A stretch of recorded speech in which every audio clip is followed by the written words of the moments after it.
Resident Evil 0.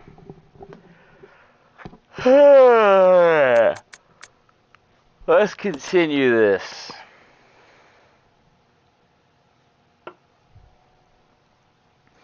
Continue this Resident Evil marathon stream that we got going on.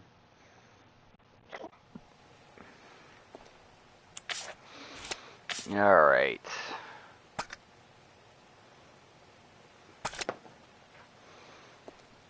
And that's assuming that I can even survive the monkeys as soon as I start. That'd be crazy if you like die instantly because of the damn monkeys.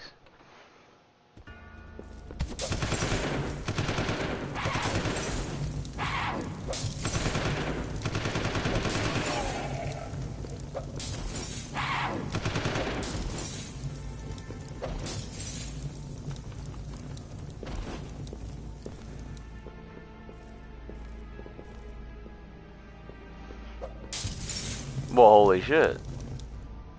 You killed them.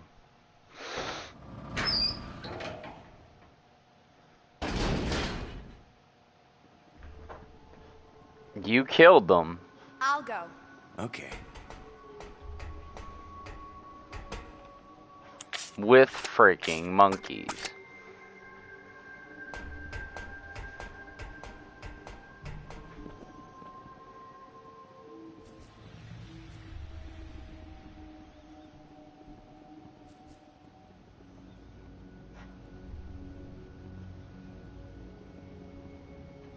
Bruh, is my man Billy gonna attack? What the fuck is he doing?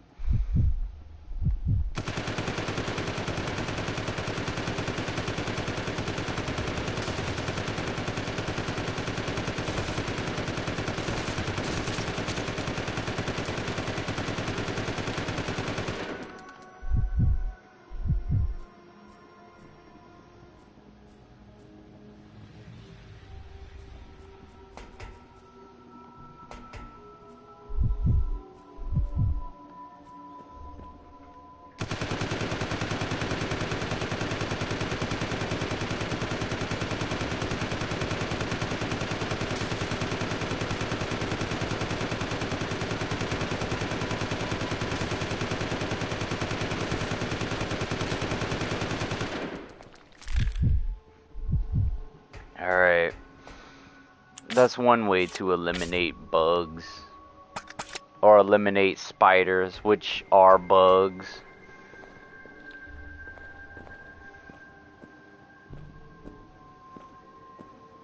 Come on. Yeah.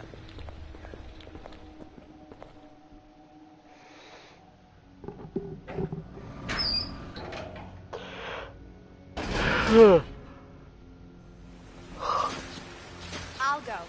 Yeah. This part is cool.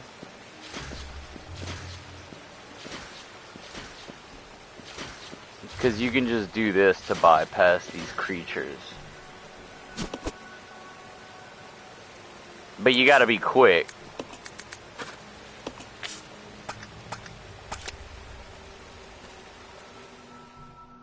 But yeah, you use the teleport trick.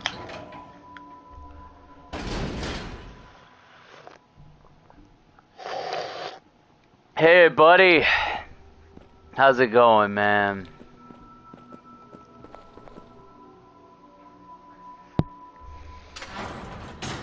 Right.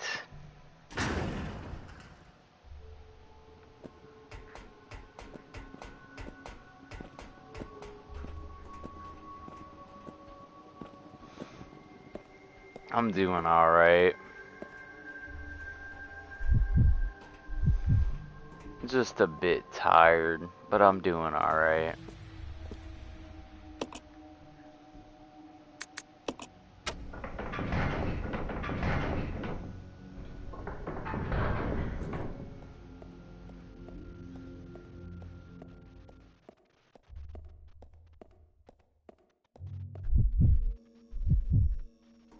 What?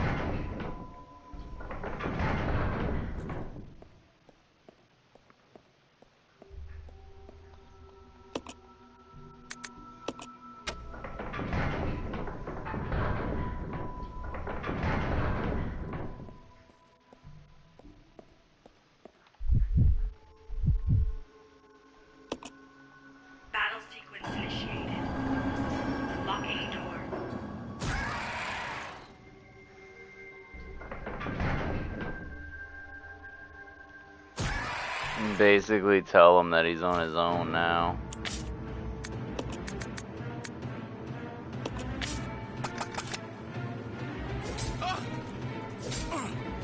Oh, he better be able to win.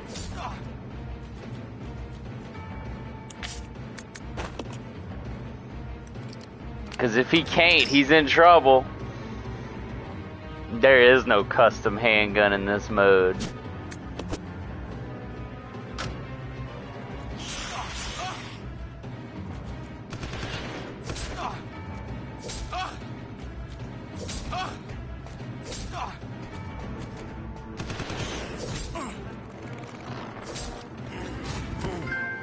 Bro, this little bitch died.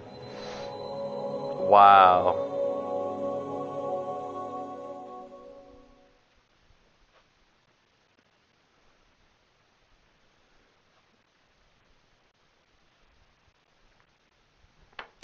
Resident Evil. Oh, man.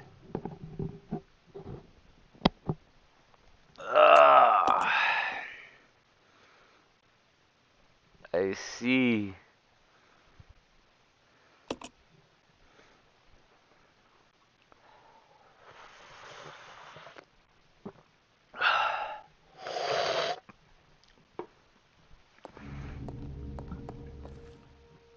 Now we gotta see if double shotgun can actually make it to that room that I was in when I died. I think it probably can. Maybe.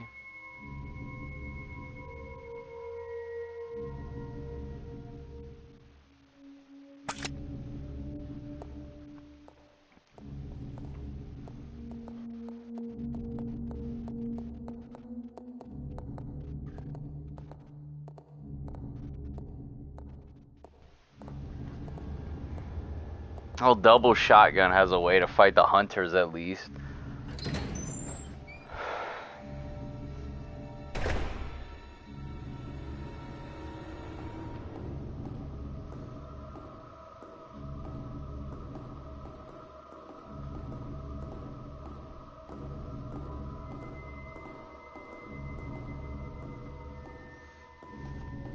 I gotta take my dog out again, man.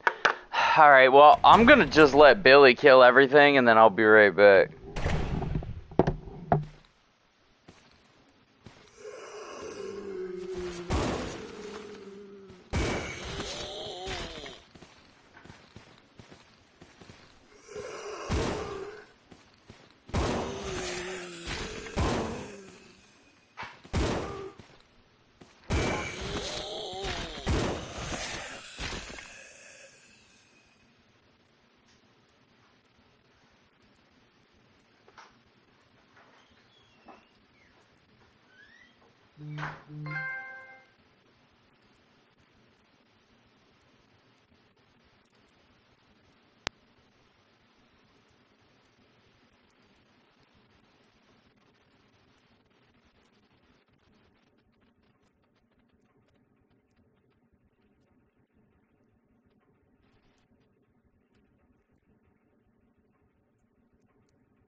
back.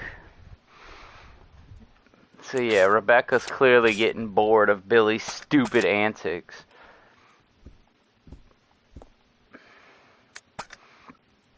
So the Ultimate Video Game Awards ends, huh? I already voted for Game of the Year, so I'm cool with it. I feel like the 3 that I voted for really deserve it.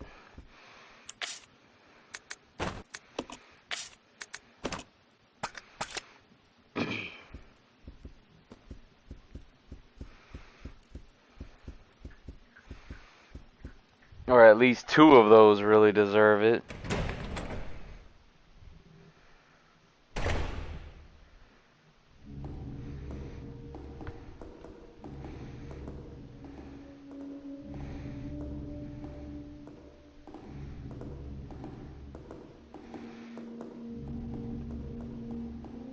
Yeah, right. I mean, let's be honest, we already know which game is winning. Like, there's, like, Expedition 33 is a freaking masterpiece.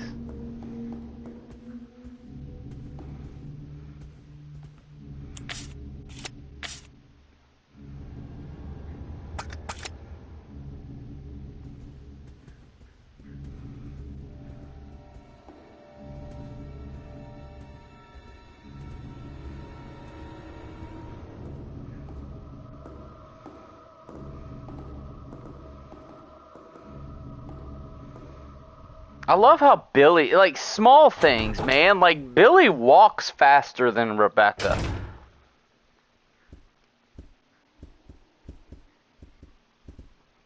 Yeah, like, Split Fiction is great. Split Fiction, that studio needs to make more games. Torian is animating it. Oh, so that's gonna be pretty good. It's been a while since we had a Torian animation.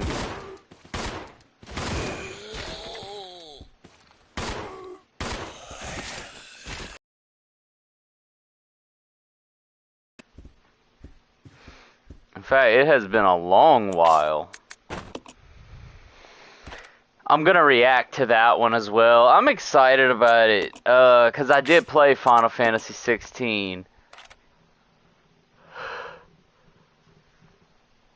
Yeah, the previews now don't really give much of anything away.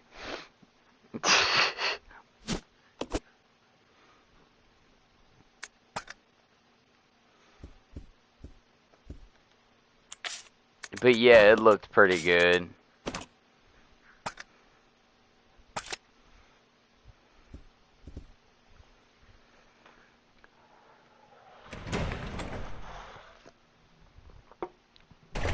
It just goes to show you, you don't know.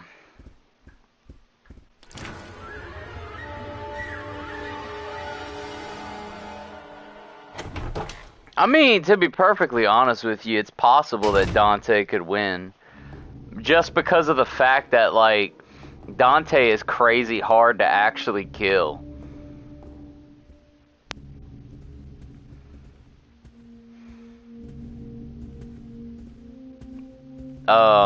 Clive, on the other hand, he actually does die. He beats Ultima, but after killing Ultima, or after beating Ultima, he dies. So it's one of those things where, like, he beats Ultima. Now, I would argue that Ultima is stronger than Dante, like, hands down. I could see that. Because, I mean, we're talking about a person that blanketed the entire Earth in clouds. Like, he blotted out the sun everywhere.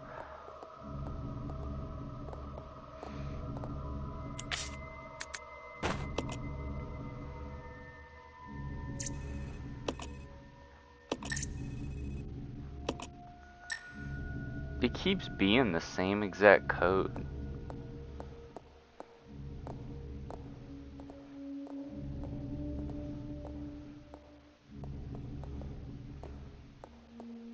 You stay here. Yeah.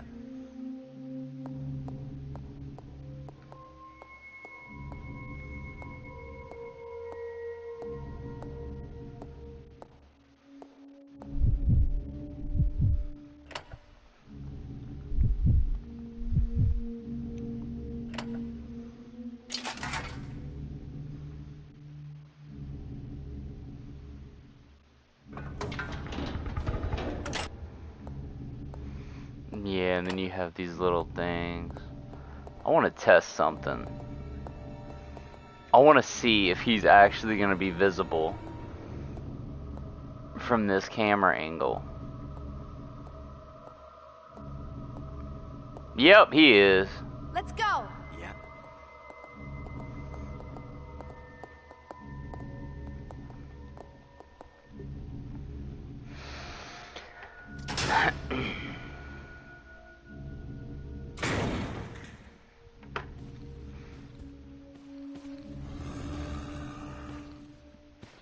Alright, Billy.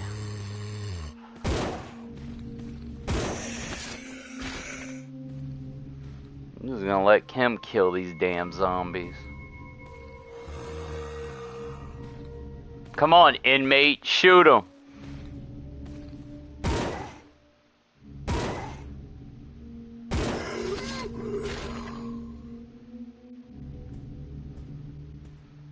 Good job, inmate.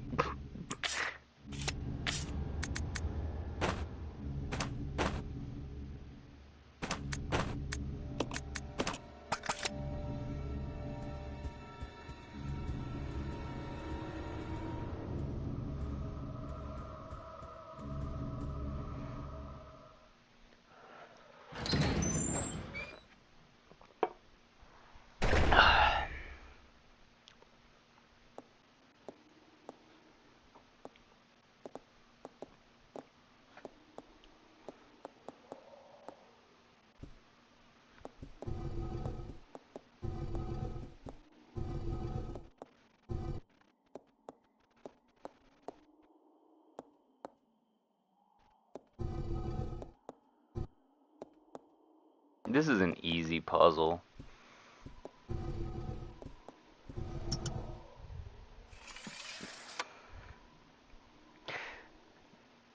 The Necronomicon Ex Mortis. But like the fact that I died on the Molotov run, and I'm gonna be catching up to it on this run, just goes to show you that you don't actually know which run you're gonna be finishing the game first on.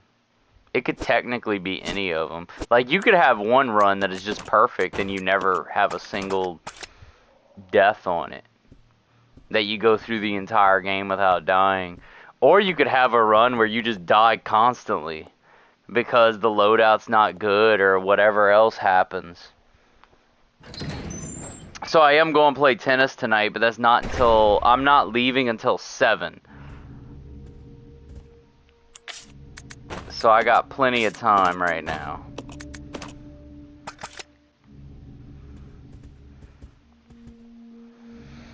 Come on, dog. Jump up. Jump up, Bella. Bro, can this dog not jump on my freaking lap?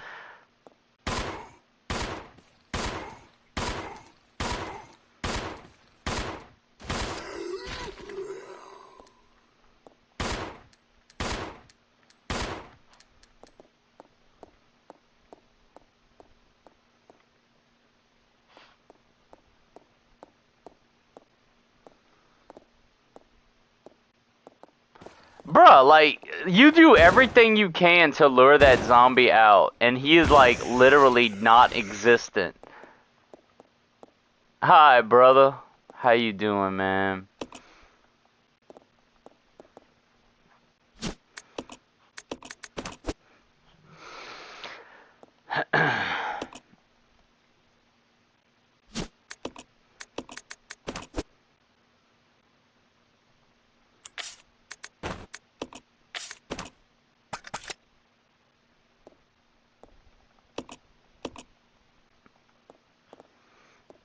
I'm doing alright. Just resuming with my Resident Evil 0 playthroughs.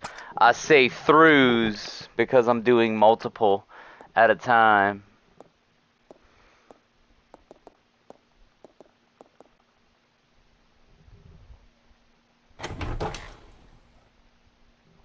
Once I finish these playthroughs, that's when I'm gonna be jumping on Resident Evil 1. I'm gonna be bumping up to that one.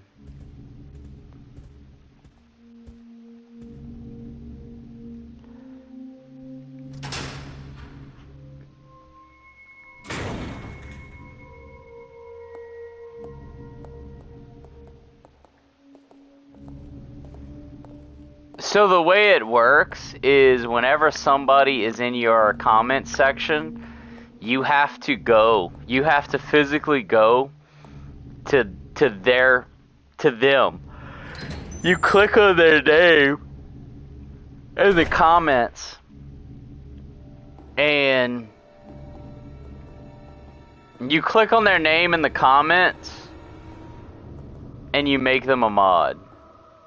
But first they have to comment. Like, I don't really know any other way to do it. I just know that I was able to do it because I found your comment in my chat and I found Clown's comment in my chat.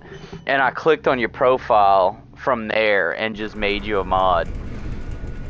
It was actually super easy to do. But if they don't comment and they don't make their profile visible in your chat, I don't know how to do it. Like, if you're not streaming live, I don't know how to do it.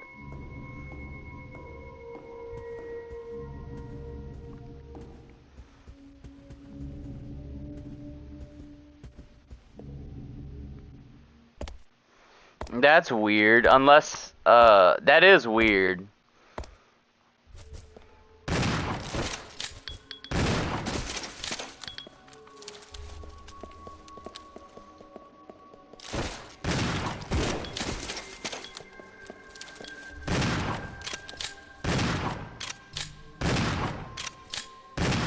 Bruh, like, is this spider gonna fucking die?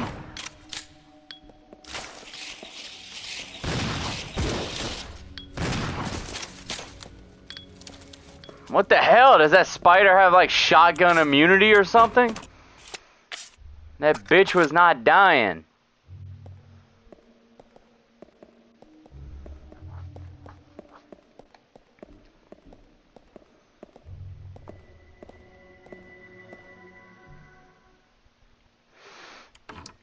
Anyways, now that that's over.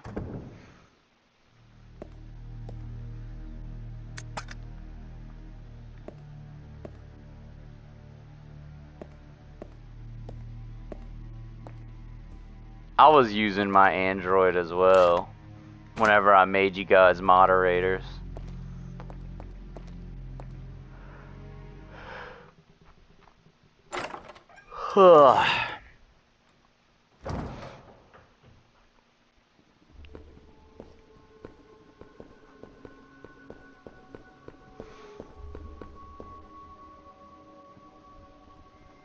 Well, her little segment is almost over.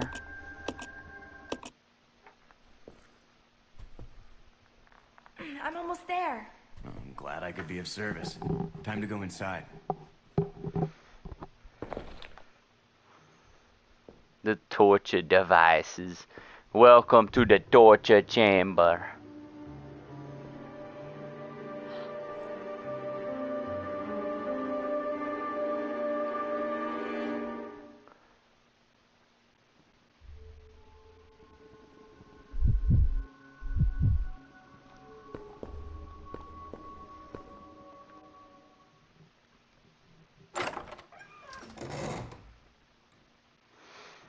I was on my phone.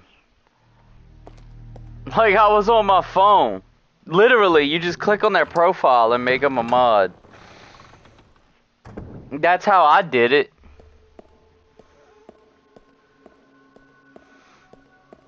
They got a comment first.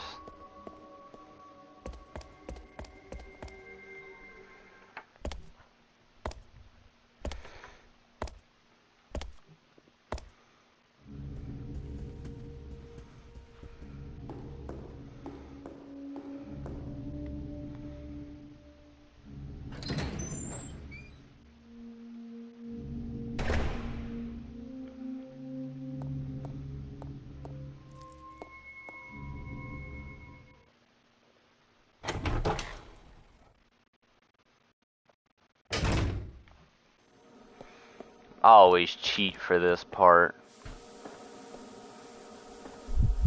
But then again, that is not cheating because the game lets you do it. It's being smart. I don't feel like dealing with those damn monkeys. If I don't have to deal with the monkeys, I'm not going to.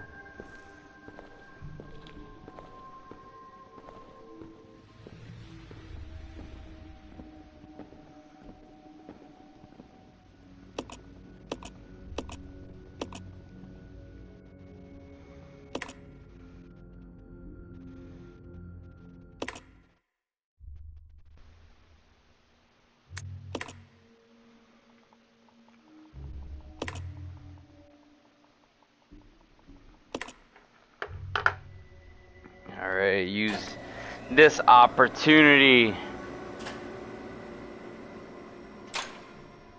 Oh, what the fuck?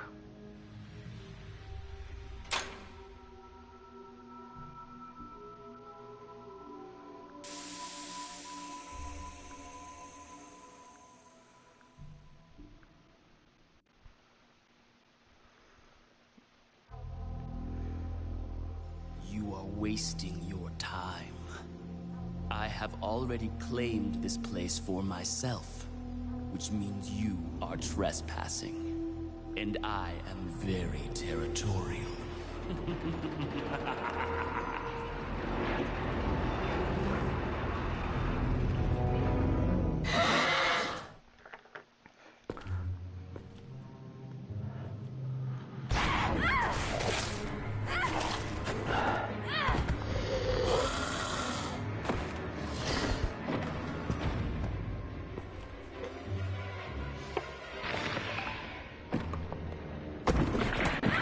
I like how Rebecca straight up gets bit right there. And that, yeah, as fragile as she is, she doesn't lose in a health state. And I mean, she better not. It's in a cutscene.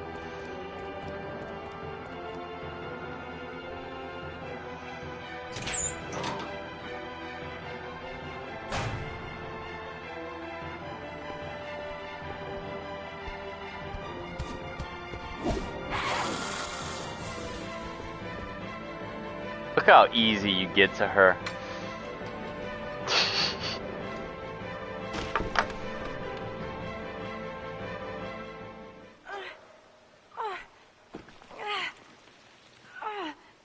Rebecca!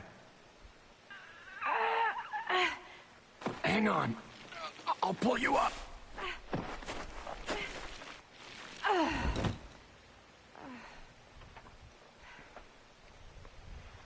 Thank you. Don't mention it. Just keeping my word. We promised to cooperate with each other. Remember?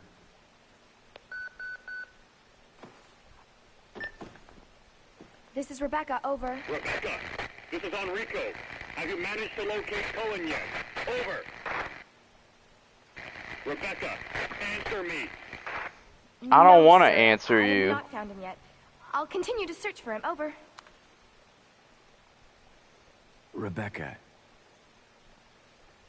My first mission, and I've already disobeyed orders. So much for my great law enforcement career. Oh well, I probably won't live long enough to worry about it. Billy, I just need to know.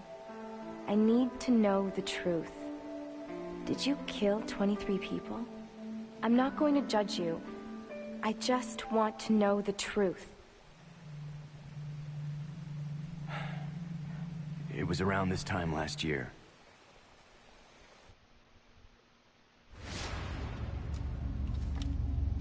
Our unit was ordered to Africa to intervene in a civil war.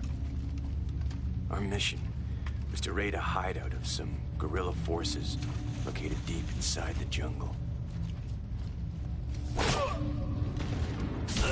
the hideout was far away from our entry point. Some died from the heat. Others were killed by the enemy.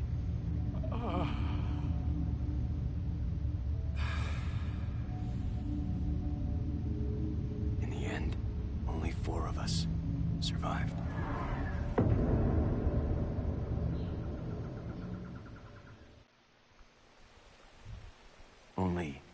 There was no guerrilla hideout. What do you mean? The idiots in charge had us operating based on wrong information. But we couldn't just go back home empty-handed, oh no. Our leader ordered us to attack an innocent village.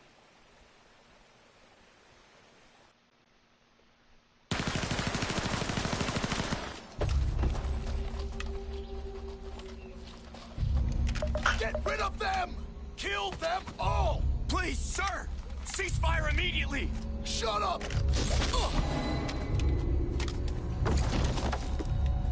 Do it! Alright, I ain't watching this crap.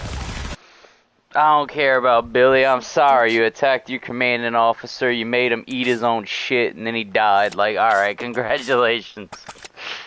That's the reason why you're in jail and sentenced to death. Because you, of insubordination. Never mind the ethics of you were ordered to kill innocent people. It's because you disobeyed orders, you damn Nazi.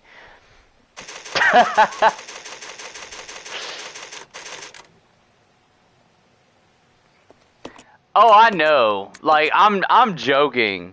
Like, he absolutely did the right thing. Like, absolutely disobey orders if you're ordered to kill innocent people. That's insane. Like, you better.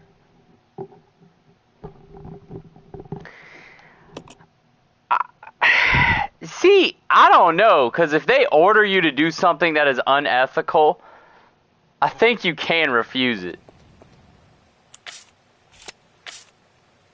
Like, that is straight up unethical. Like, if somebody ordered me to murder an innocent person, I would not do it. I don't give two shits.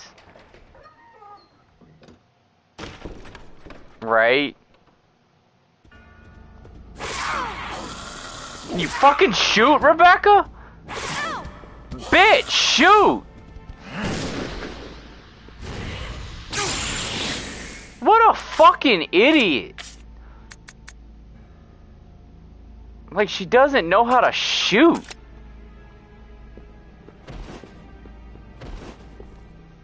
Like, now you're in caution for being a dumbass.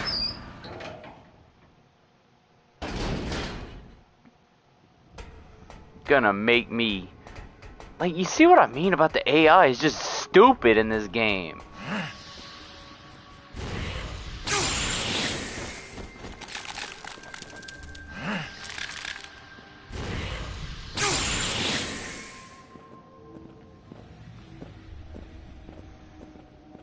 Like, dude, how the frick do you frickin'...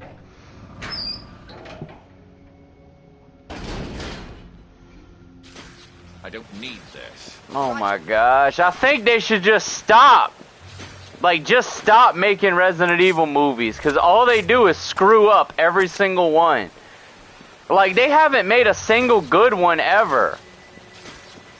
Every live action Resident Evil movie they have ever made sucked ass water. Like, I'm just making up crap now because they're so bad.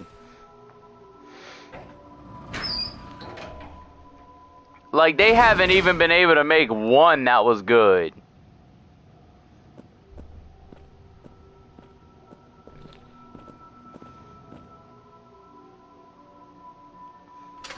And look, I would love it. I would love them to make a Resident Evil movie that's actually good. Check over there. Fine. But I don't know if they know how to do that. Like, the only thing the fans want, like, it's not hard, man. Like, the only thing the fans want is fans want a Resident Evil game that is, fans want a Resident Evil movie that is actually bloody faithful to the games. Like, why is that so hard for them to do? Like, just take what's in the games and make a movie out of it. It's not that freaking hard. But it's like, it's apparently too hard for the idiots in Hollywood. I don't need this damn briefcase. They act like it's too hard for them. They're like, oh man, we can't do this. This will require us to work.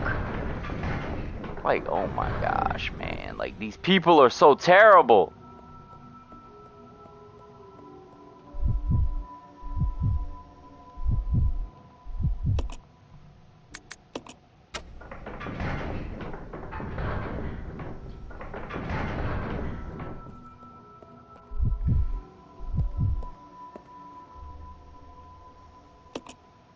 Battle sequence initiated. Ah, and you can't skip this part.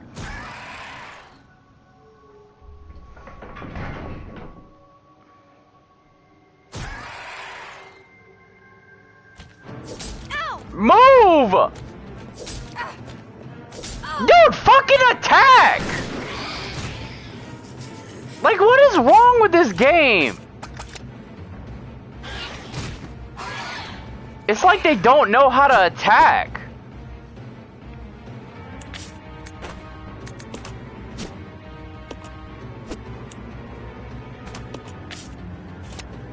Like, you could tell that it's an older game.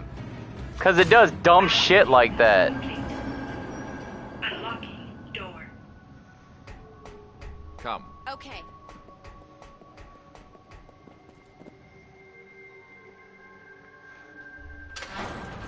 Like, but that's what's, you know, like that, that whole area right there, or that room, is just a really bad room. Because, like, even though you know it's coming, you can't set up beforehand.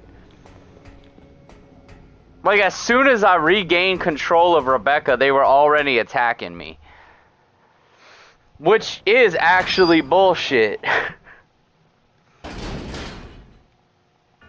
Like, no matter how you look at it, that is bullshit.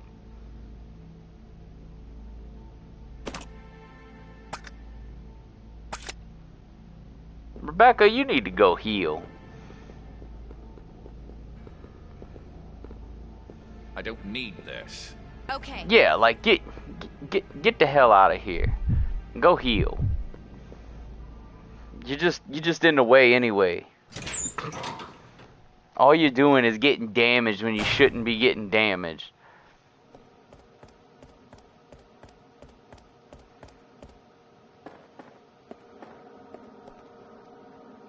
It's like, oh, my name is Officer Chambers. I'm gonna get attacked.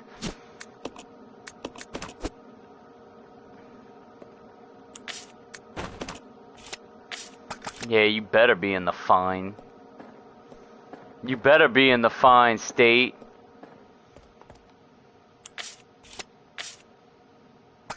Ah, crap, I gotta go back.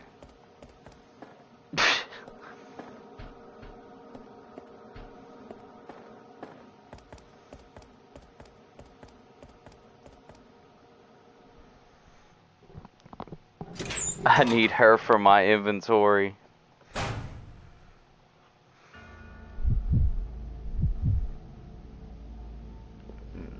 Frickin' the deer.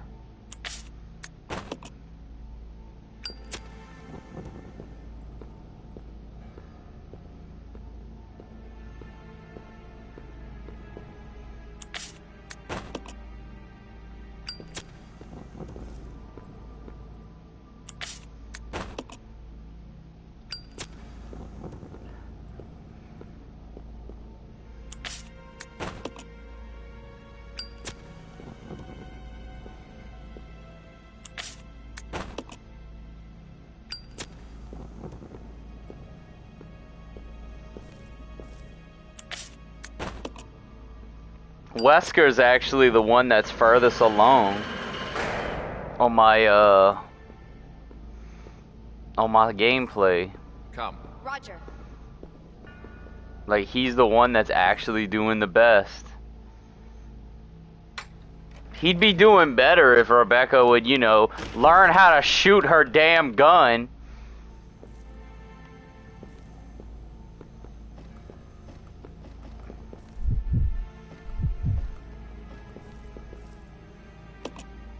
Dude, I'm not asking you to inspect the fireplace. I'm asking you to grab the damn tablet.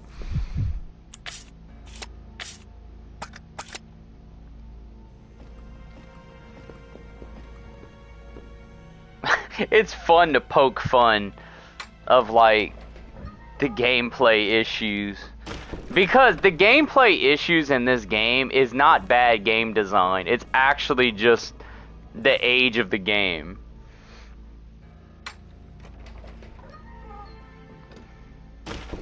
Like, cause think about when this game was made, and then you can't even be mad about it.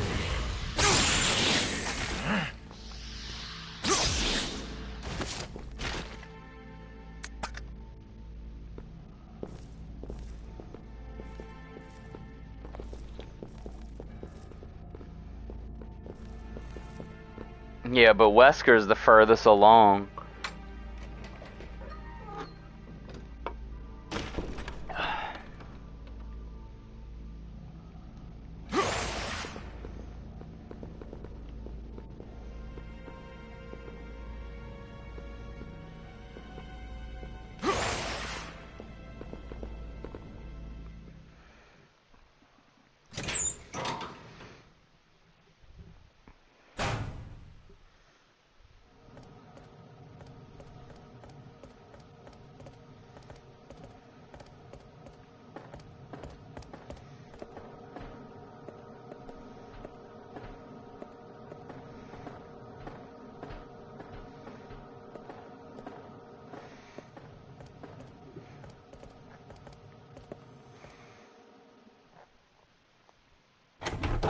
Just Superman these people.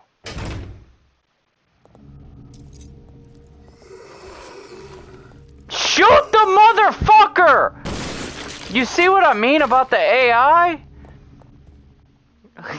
Like, don't just aim your gun, shoot the son of a bitch.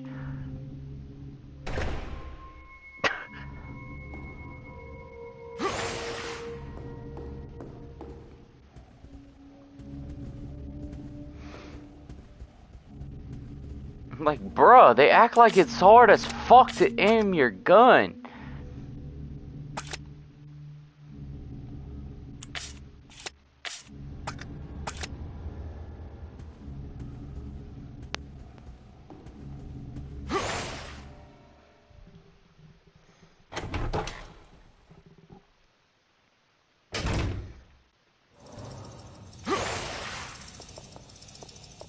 Stay there. Okay.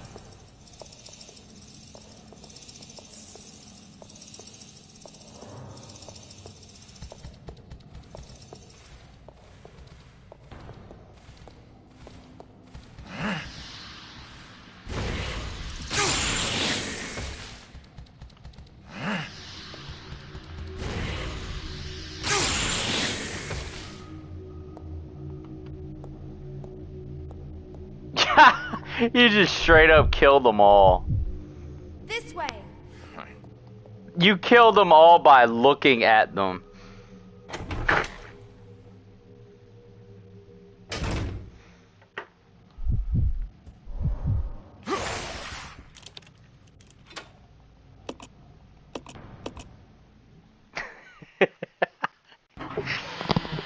It's like, how'd you die? Wesker looked at the, looked at me.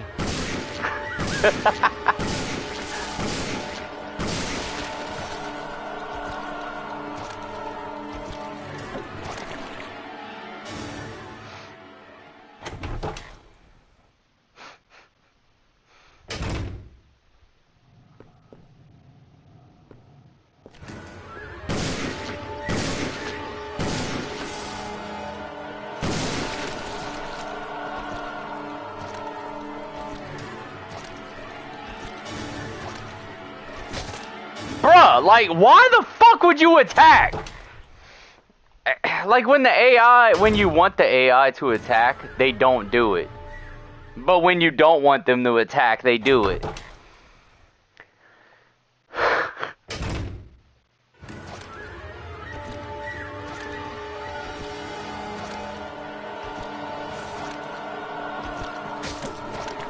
Alright, Wesker, damn. I want the thing to get fat and explode.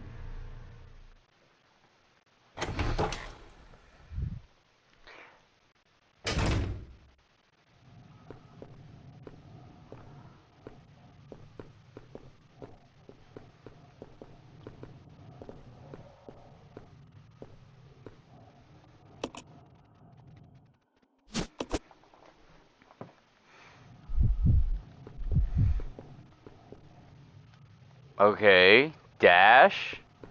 Hello? He wasn't even doing the dash.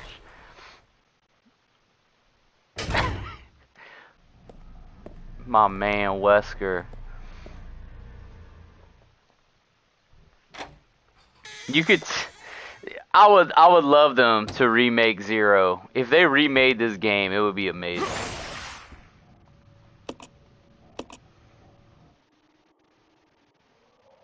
Wesker can play the piano.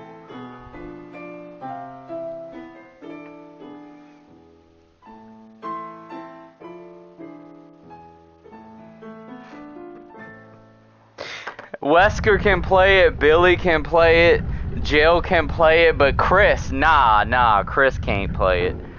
Now, to be fair, Rebecca can't play it either.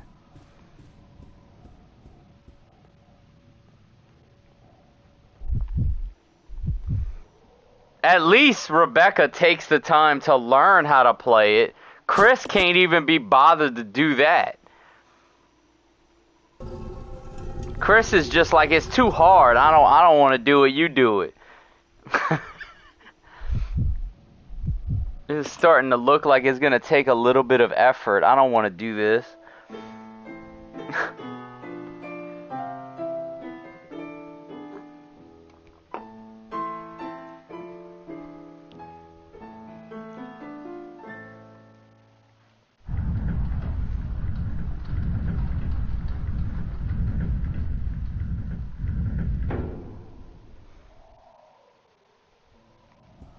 This is your chance. Roger.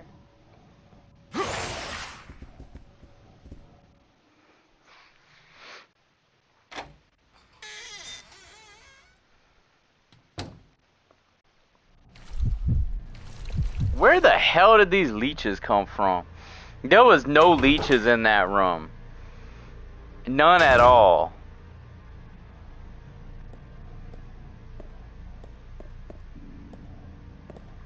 And now all of a sudden there's gonna be leeches.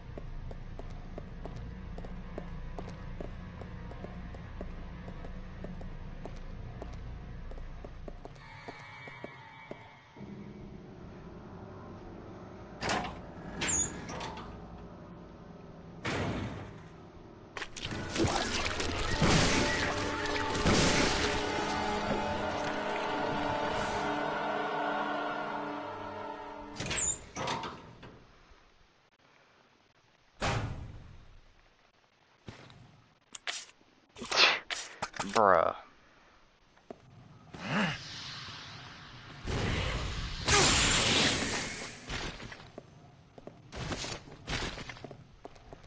That's how you kill him.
Oh crap. Wesker's the one that's damaged.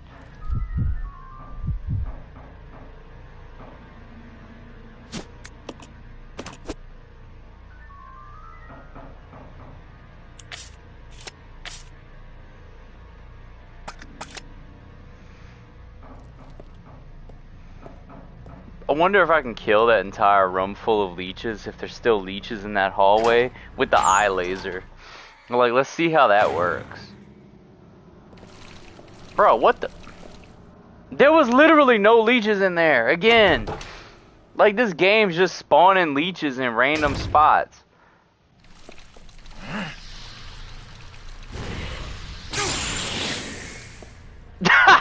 He just killed them all. Or almost all of them.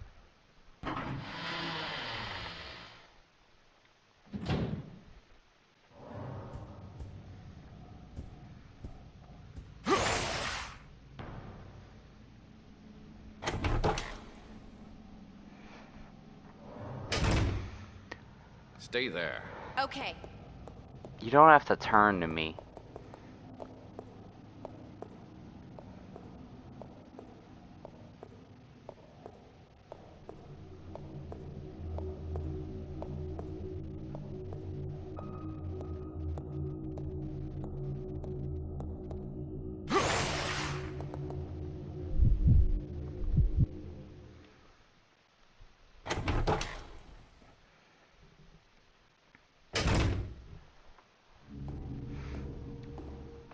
I like the co-op mechanic though. I'm not even gonna lie, because this is the first game that did it.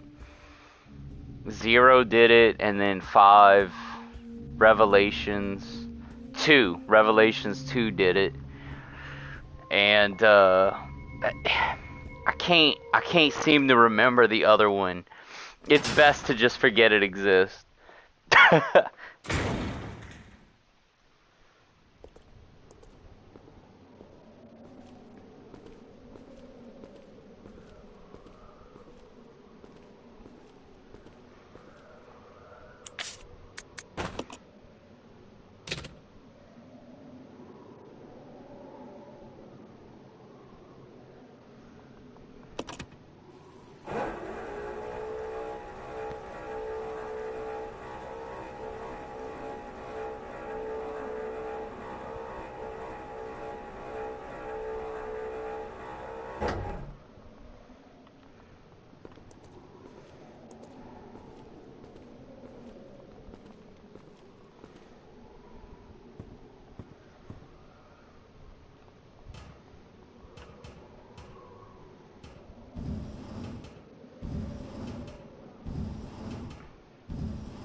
Why would you make an elevator like that can't be accessed on the actual elevator?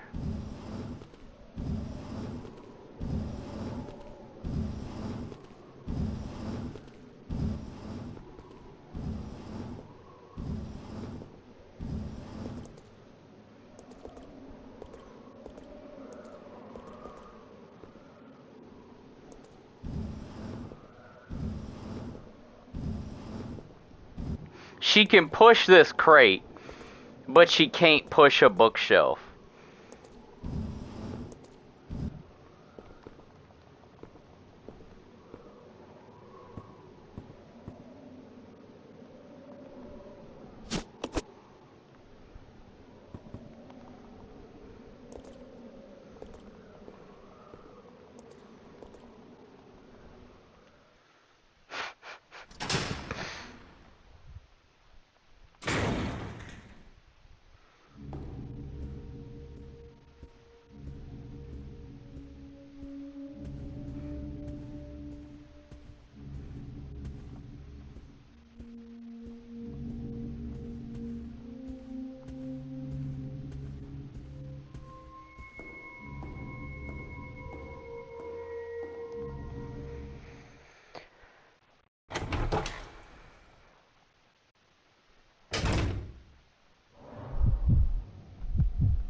This is your chance. Roger.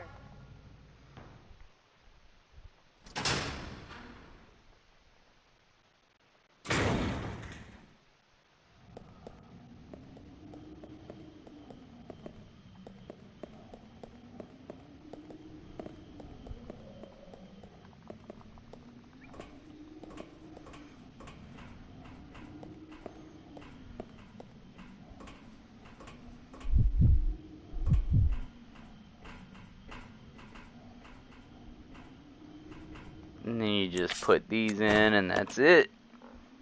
And then you're done.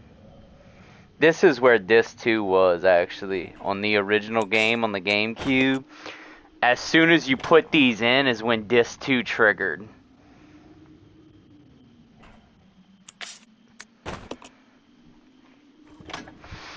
Because the GameCube actually had 2 discs.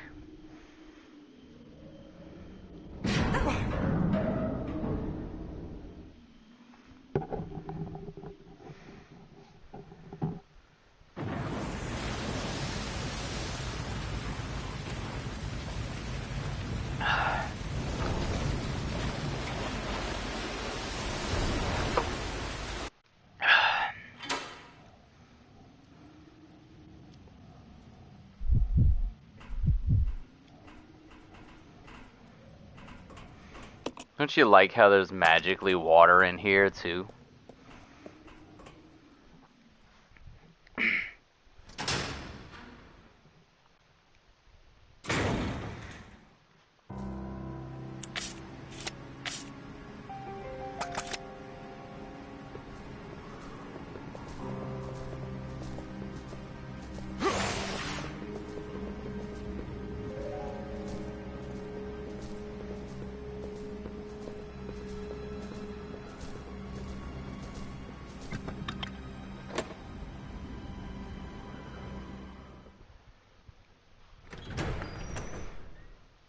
Let's see how the bat does against the eye laser.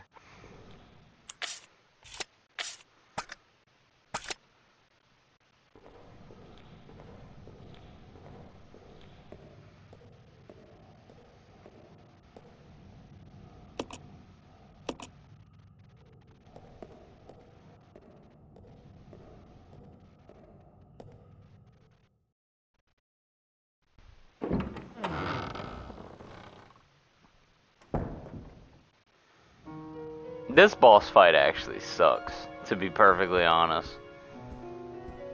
Like, this is a crappy boss fight. And the reason why is because of the gameplay limitations.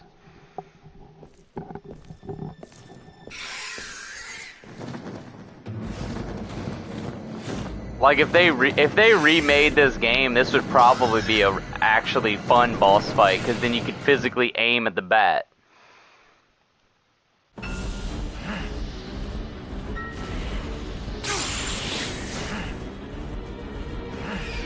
Okay. Motherfucker. Oh my gosh! It won't even let me do the fucking eye laser.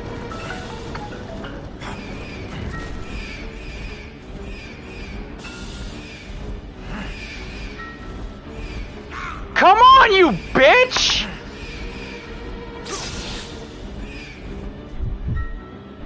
Fuck.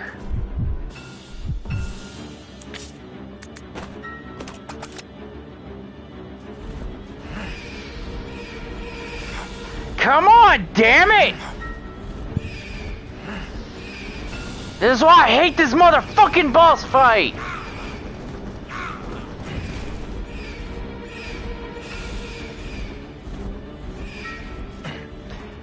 Alright, dude! Motherfucker! Like, attack! Or charge up, or whatever the fuck you're gonna do! Ah! They're not letting me attack!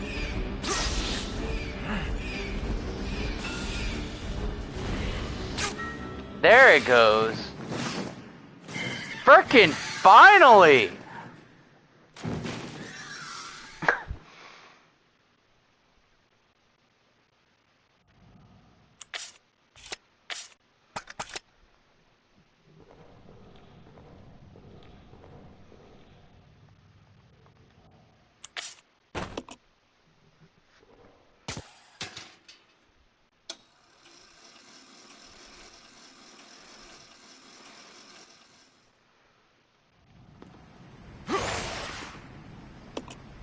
I just instantly go down there.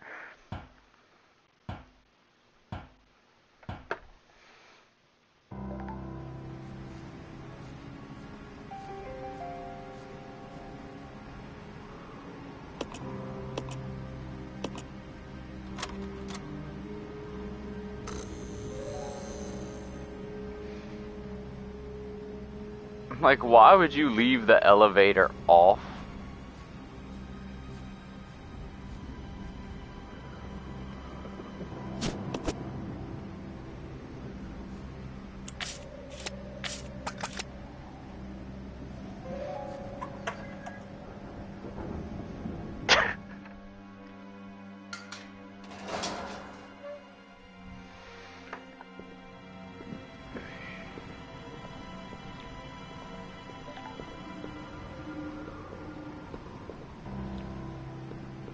This is your chance. Okay.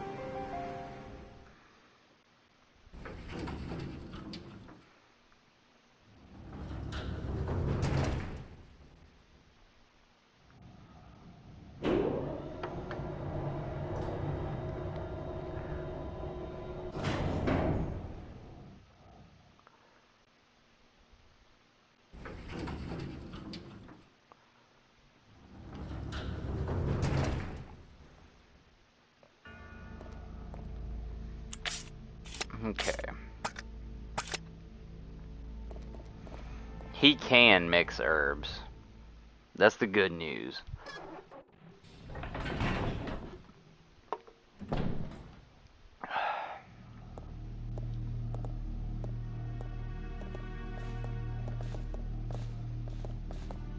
I don't need this. Okay.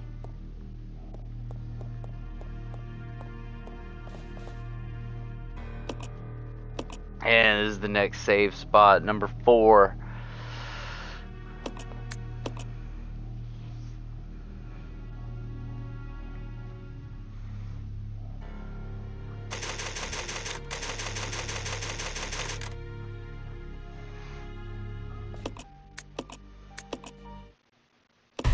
And there you go. 0. Not 0.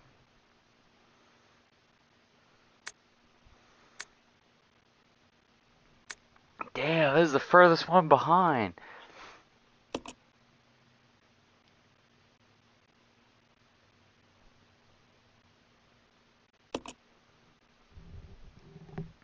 I think this was the one with the handgun.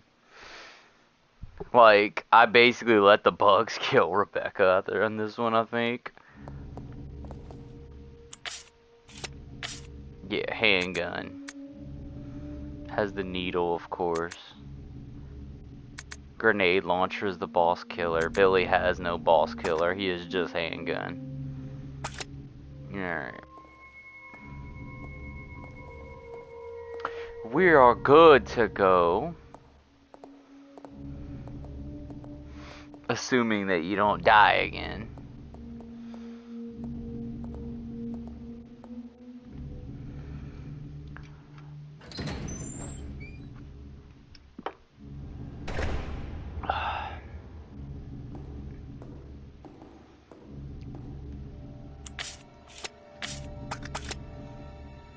Wait. What am I doing?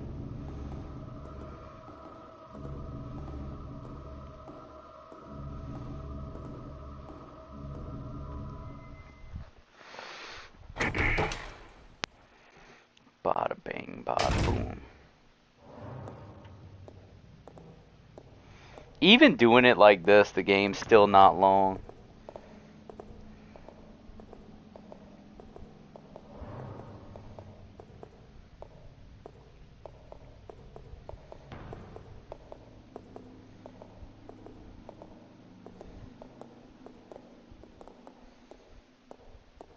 Oh yeah, this is the one where I let Rebecca just die because I got irritated with the bugs. How they like kept damaging her somehow.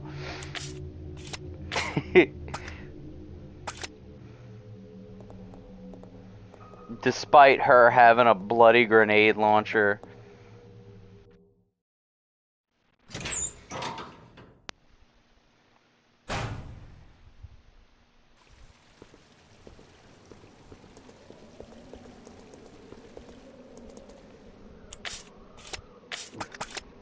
Need a red herb. I keep looking.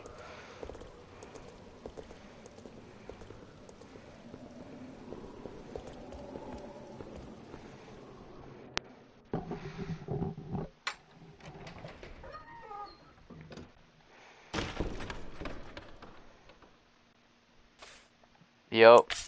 That's exactly what happened.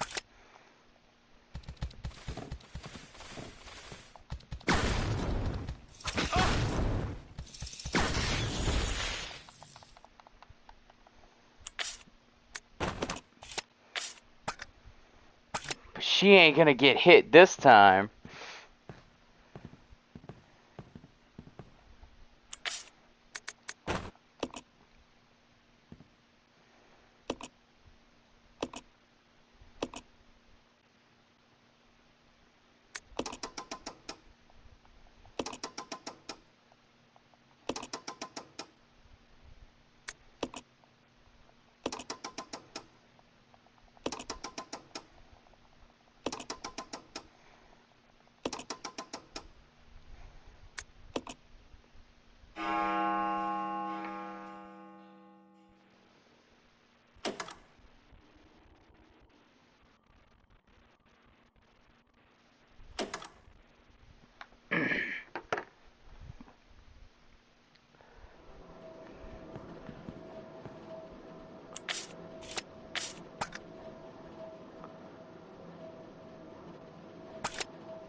Bada bing, bada boom.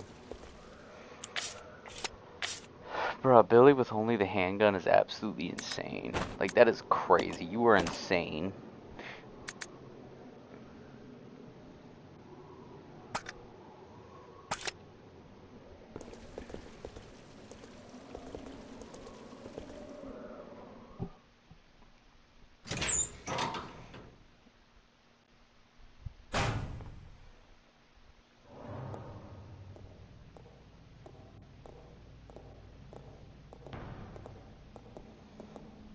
I'm just gonna leave the hook shot right by this door. And then just grab the damn thing later.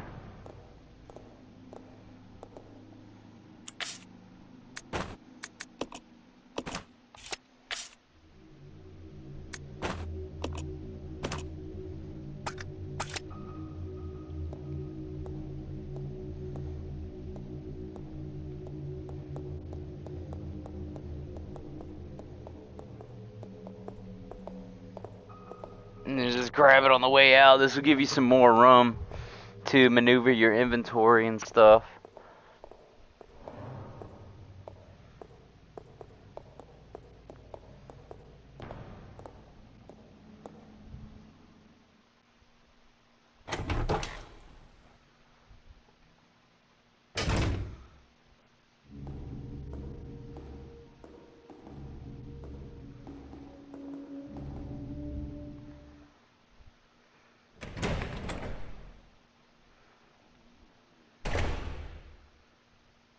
I'll go. Okay.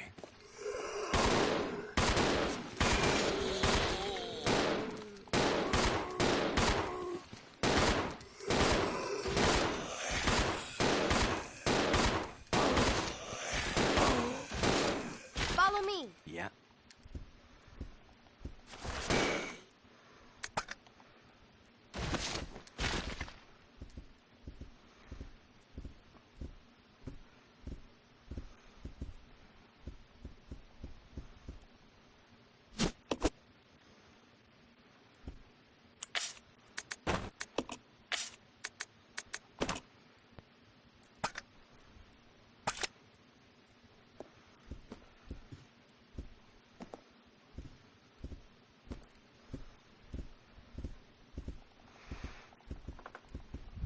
Alright.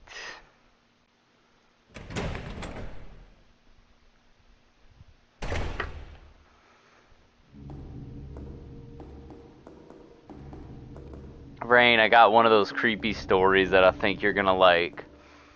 So, I saw this today on Instagram and I loved it because I screenshotted it so that I could use it in the future, potentially. They have something called the elevator game, a supposed portal to another dimension. You ride an elevator in a specific sequence of floors. If a woman gets on at the 5th floor, don't look or talk to her. She's not human. If done right, the last floor takes you to a shadowy version of our world. Imagine playing that game.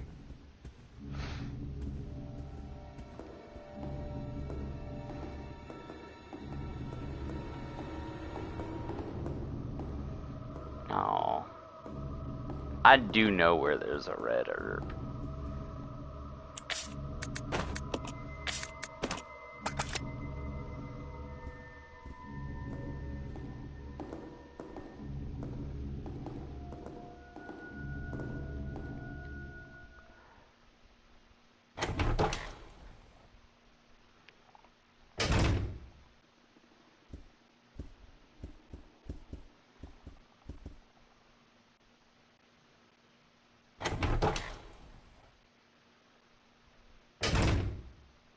I'll go.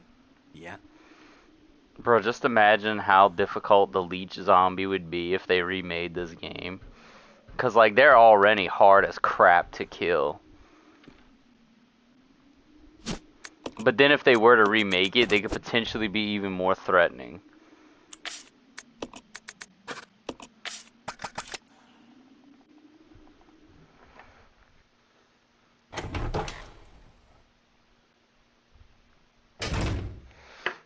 Why, hello, people. Welcome back.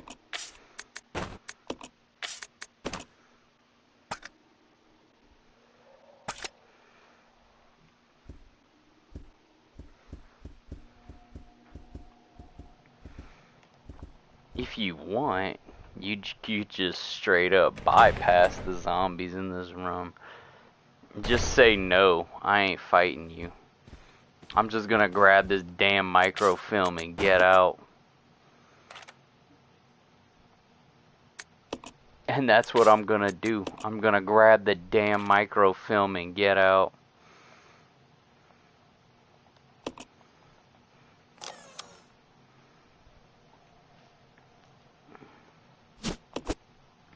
Because this is currently the one where I'm the furthest behind, I think.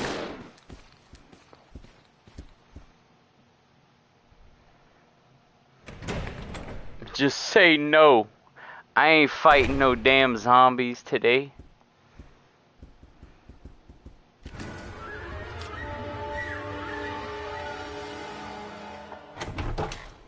Just say no again. No to zombies. Tell those zombie rights activists to go to hell. In fact, those zombie rights activists, send them to the mansion where the zombies are. They won't be calling for any more zombie rights after that. They're gonna be like, I was wrong. Get me out.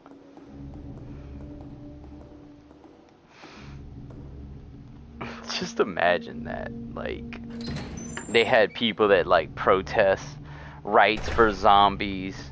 Zombies are people too. Zombies have feelings. Zombies are misunderstood. Like, there's probably people that's dumb enough to do just that if zombies were real. Those are gonna be the first people that get eaten.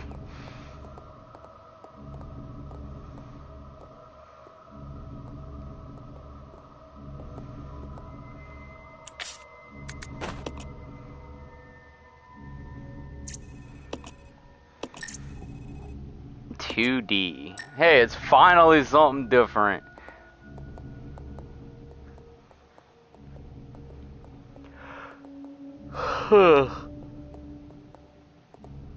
I'll go. Yeah.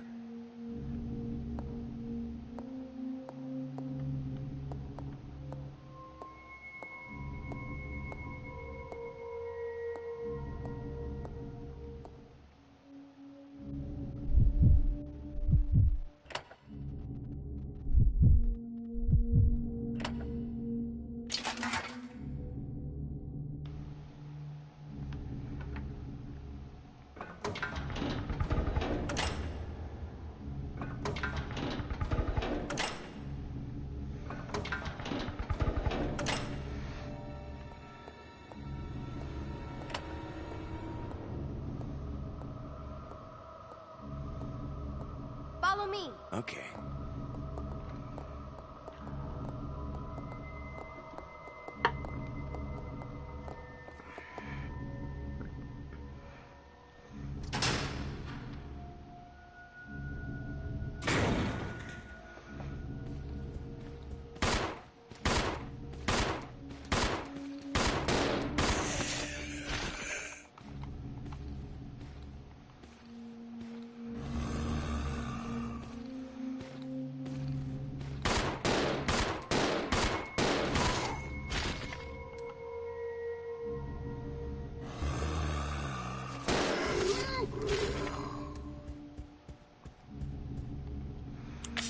All right.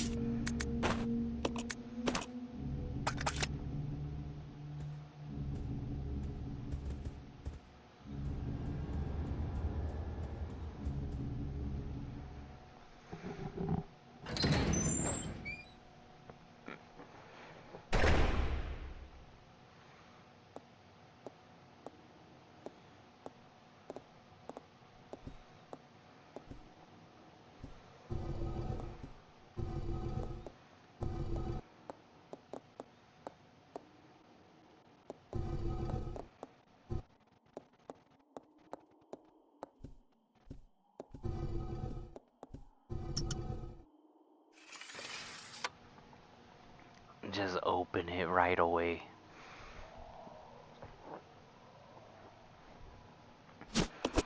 I actually know this game better than I know Resident Evil 1 Remake. Like, I might actually get tripped up on some of the puzzles whenever I play that again. For the most part, I know the game, so I'll probably be alright. I mean, I know I'm gonna be alright. I know the game, but there might be a couple of puzzles that I don't get perfectly, like on this one. But this is the one that I played all the frickin' time.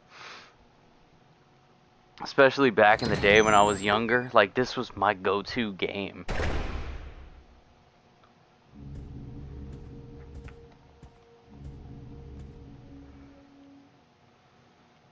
Even when I got the HD collection of Resident Evil with the classics, this was the one that I kept playing all the time.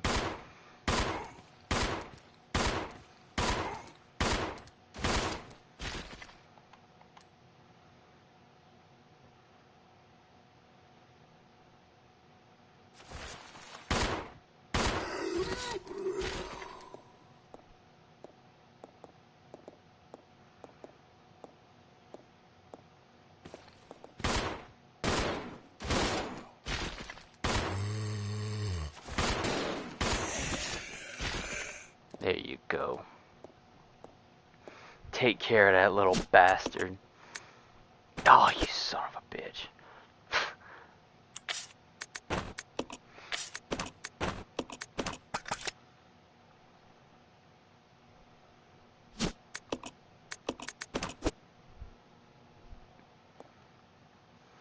No.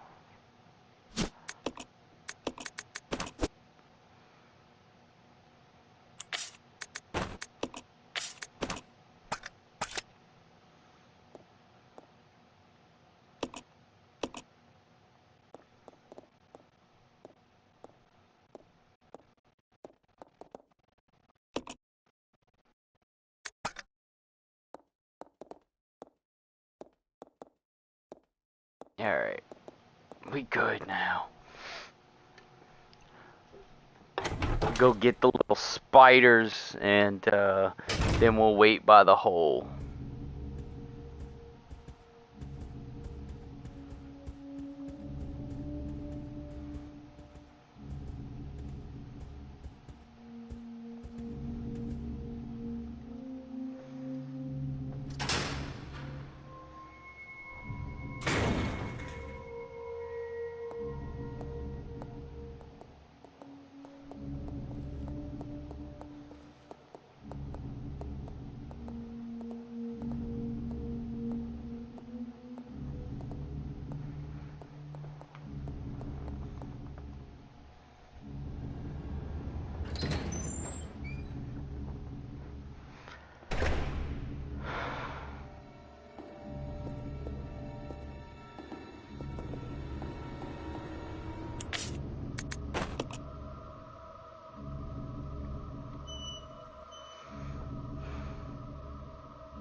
spiders.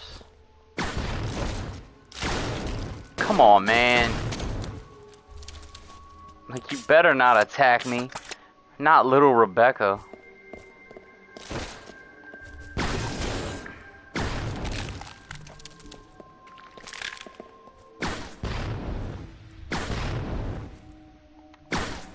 How the fuck do you miss?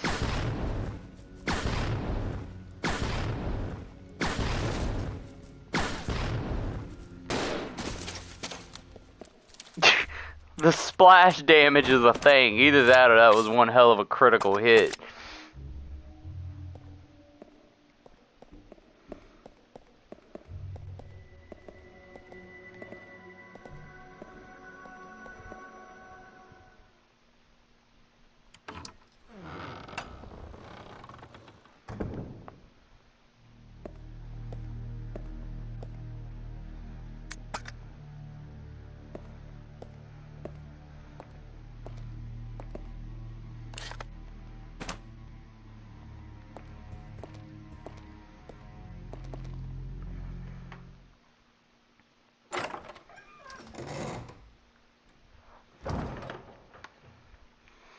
And then we're just gonna go this way, and you already know the drill. If you've been watching, you know the path I take. It's seriously looking like Wesker mode is gonna be the first one that actually finishes the game at the rate I'm going. I'm almost there. It's gonna be Whiskers. Service. Time to go inside.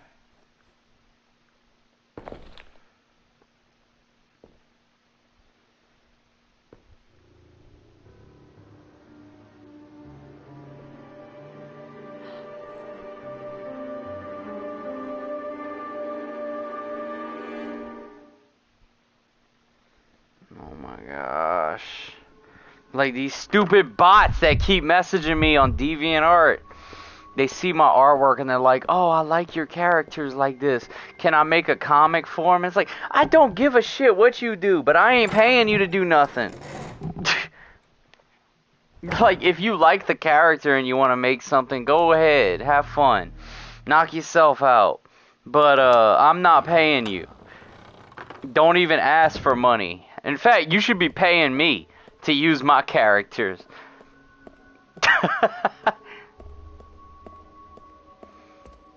Bro, like the nerve of some people. How they gonna come up on your character that you created, that you spent years creating, you spent years developing the story, and then they're gonna send you a message and they're like, hey, can I make a story with your character? Blah, blah, blah, because I could do this or that. And it's like, I don't give a crap what you do. You can do whatever you want. It's a fictional character. People write fan fiction for fictional characters all the time.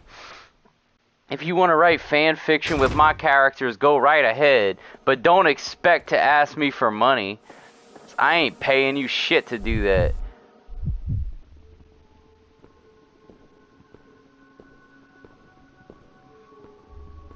I didn't even respond to them. They don't know how to write my character. The book's not even published yet. Like, what the fuck are they gonna write?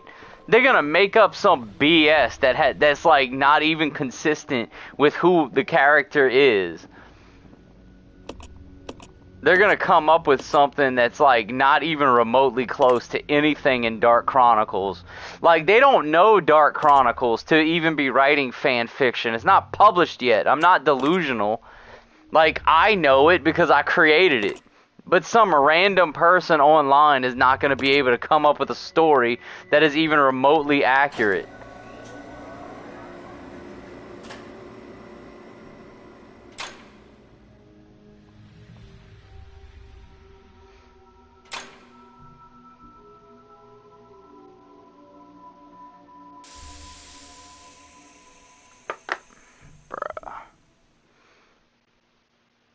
I'm gonna have to respond to him. I mean, I don't have to. I could just ignore the damn message and just be like, nah, screw you. I have already claimed this place for myself, which means you are trespassing. And I am very territorial.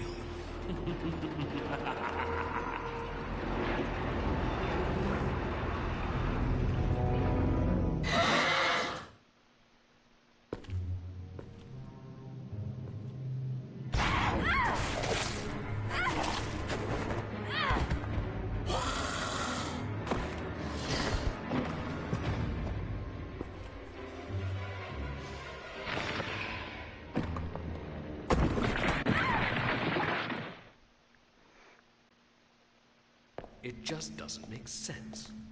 Do you honestly believe this to be the real identity? I told him that I accept PayPal payments. You're welcome to purchase the character for me to write your fan fiction.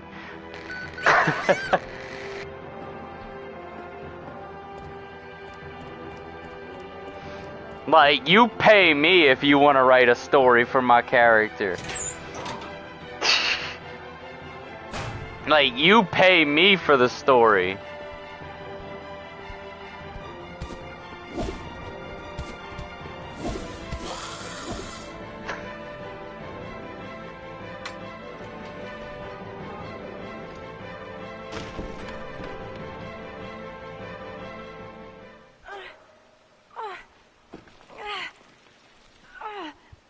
Rebecca!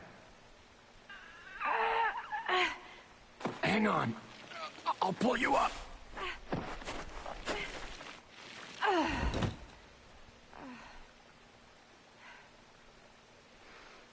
Thank you. Don't mention it. Just All keep... right. Yeah. Disobeyed orders. Court-martialed, sentenced to death. So did It's so tragic. You did the right thing, Billy. Billy boy.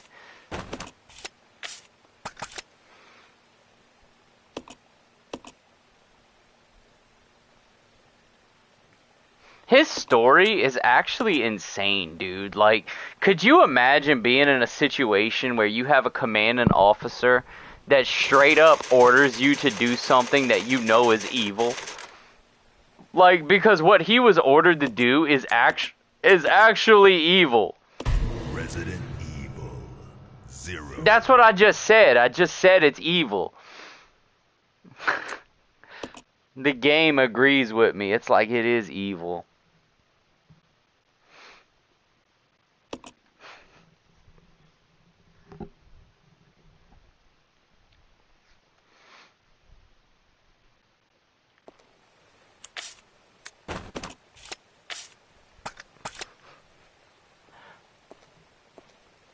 Alright, now I gotta kill these damn monkeys.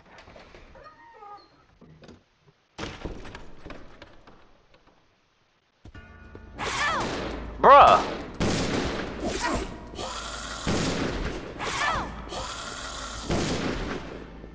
But who designed these motherfucking monkeys?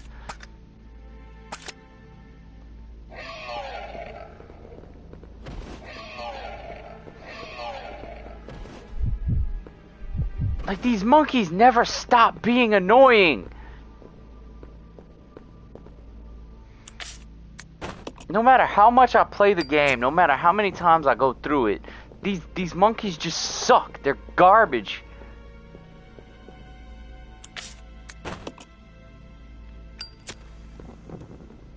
I don't even have to read these puzzles anymore. I just know the layout.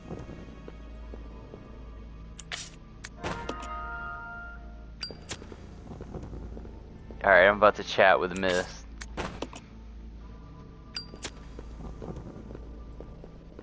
I got like an hour and a half left to game. I'm just gonna do this now and go heal Rebecca so she can stop being a little whiny bitch that gets damaged all the time.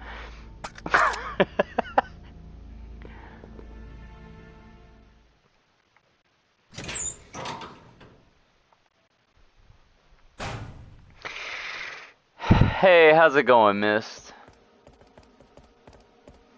Oh man, they had somebody that messaged me on my DeviantArt about one of my characters for Dark Chronicles, which is a story that is not even published yet. And they're like, hey, can I make a comic out of your stuff? Like, cause I mean, I'm looking for work and I can make a comic out of your story and blah, blah, blah. And I'm just sitting there and it's like, you don't even know my story. It's not even published yet. Like, cause I know what that is. That is a bot. That is not a real person. That is a bot that is trying to swindle me out of money, trying to do this BS of like, hey, let me draw you a character. I'll commission it for you. And it's like, real artists do not go begging people. Like, real artists do not go and beg people to do commissions for them. Like, bots do that.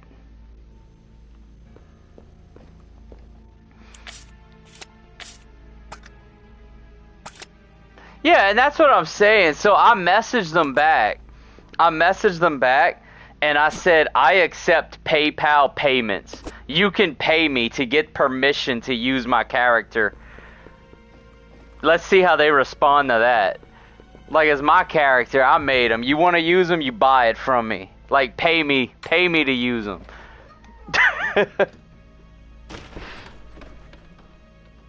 That's how I roll.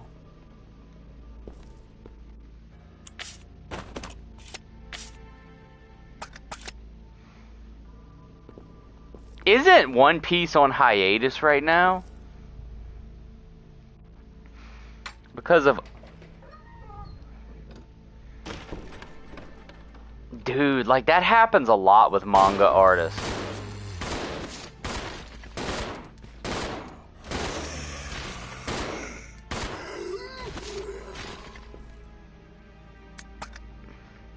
Oh.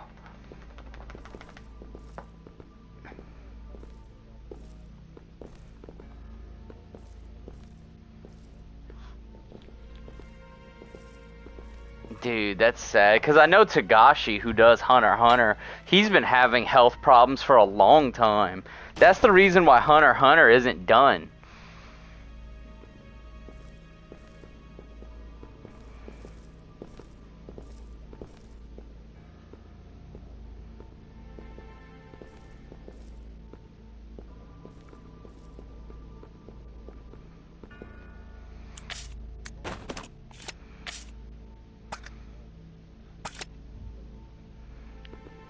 And that's true. And I mean, it is sad. Like, I think it just has to do with that business, with how hard they work.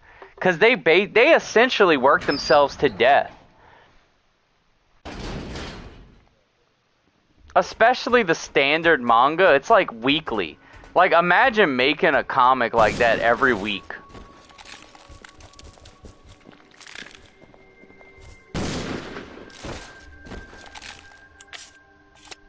Like, that is an insane thing to do.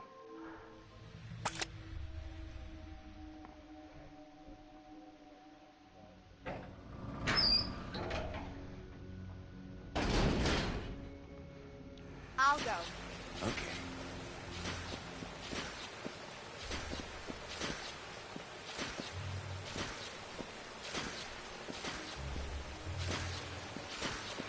But you know, that's kind of it, because like, I am a writer, and I can tell you, like, they've had times already in my life where I was so into my writing that I wasn't even eating or sleeping. Like, it's happened to me because I got so caught up in the story that it was like I stopped functioning, and I was just diving into the story.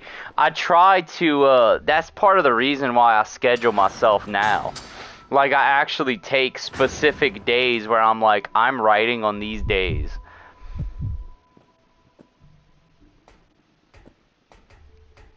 And I had to start taking breaks because, it's very easy to get, like, to essentially lose yourself in the story that you create.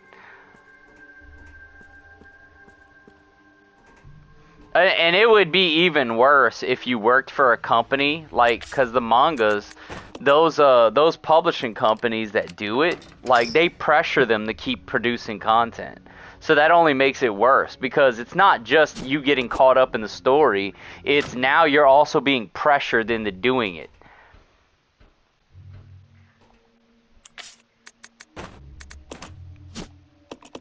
And I can't even say anything about, the publishing industry because I'm not published yet, but, like, the publishing industry is not good anyway. Like, they have some legitimate problems in publishing.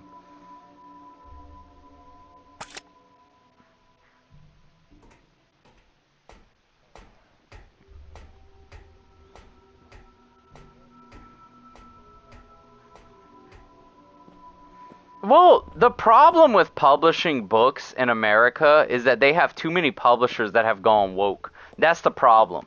Like, they are so out of touch with reality, they don't even know what people want.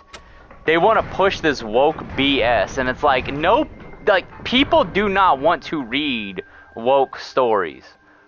Like, I hate to burst your bubble, but that is the reason why reading has gone down, is because they keep pushing out garbage. Like, if you put, well, Battle sequence initiated. but not only that, it goes, Locking door.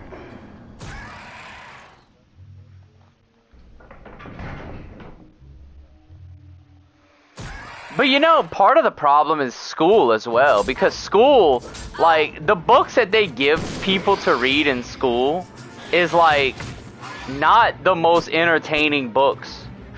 Because, like, they talk about how, like, reading is primarily a lot of women, like, a lot of women read and not so much men. And I'm not trying to say that men don't read, I'm just saying that there's, like, a lot more women that read than men. But, like, a lot of, part of that is because whenever kids learn to read and they're in school, they give books that would be interesting for girls and not boys. Like, a guy will read if they're interested in the story. But, like, if you give them something that's pretty much trash, then they're not gonna want to read that. Kind of like what you were saying with, like, Lord of the Rings and stuff. Like, comics, alright? Like, men love comics. Boys love comics. Like, I like manga. I read manga. I read the Bible, too, but that's a whole nother topic.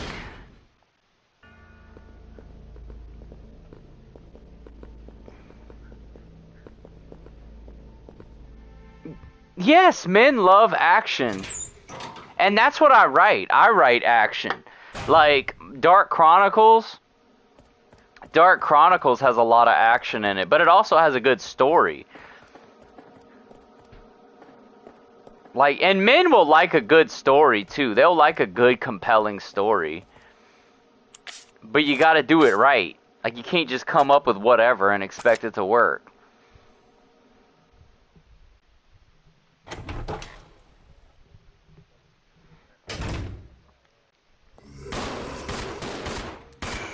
Well,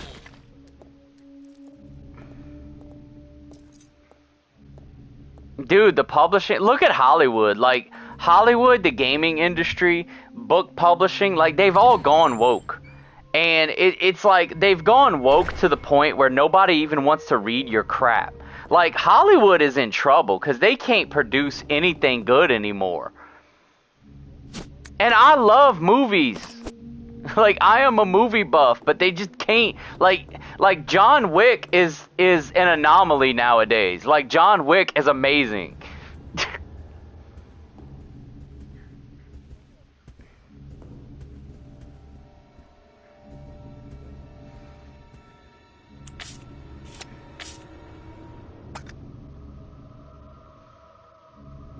Yeah, and it's because they lost their credibility.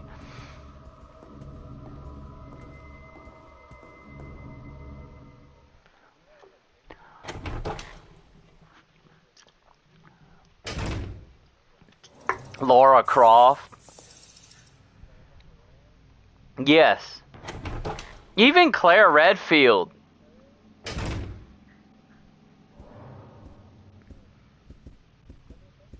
Yeah, like, they have good female characters, and now, like, they're giving us female characters that nobody wants. They're giving us women that are ugly as fuck.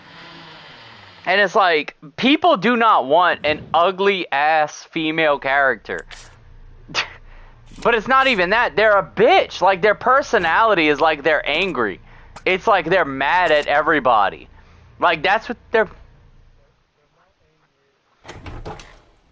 Which is just as bad. I'll go check over there.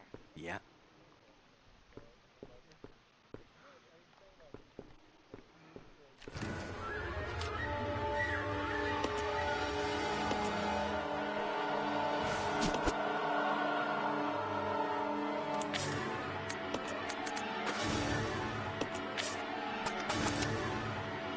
And that's kind of one of the issues that I have with Resident Evil 3 Remake is like they completely butchered Jill's character. Like the way they portray Jill in RE3 Remake makes her look like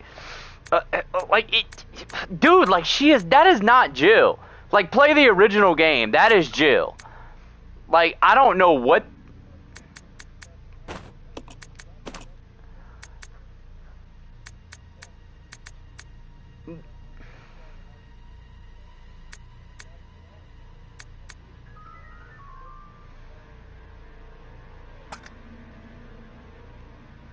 He probably did, but like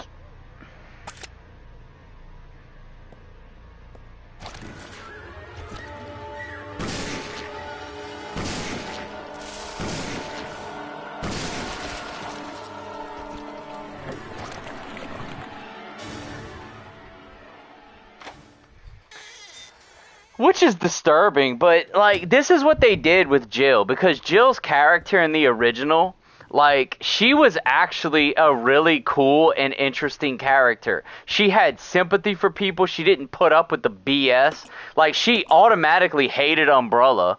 Like as soon as she found out that Carlos was like, she freaking slaps Carlos at one point in the game. And then like, but at the same time, she had personality. She had empathy. Like she tried to rescue people like you were talking about. Like like you could tell that she was just a better character. And then in RE3, they take Jill's character and they turn her into like this angry teenage girl that's mad at the world, and her personality consists of I'm mad. And it's like, what the... Like, dude, turning a woman into a bitch does not make them a good character. Like, I don't understand why they're doing that nowadays.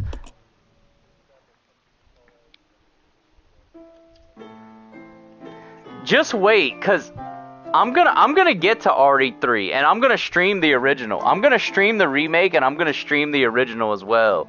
And when I get to the original, you're gonna see how good Jill is in that game.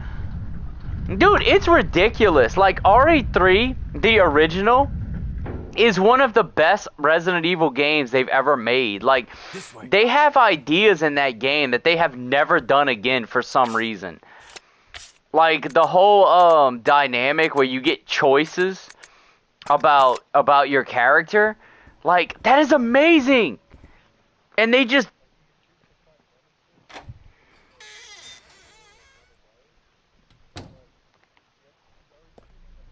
And it affects the game. Like, it affects the actual gameplay.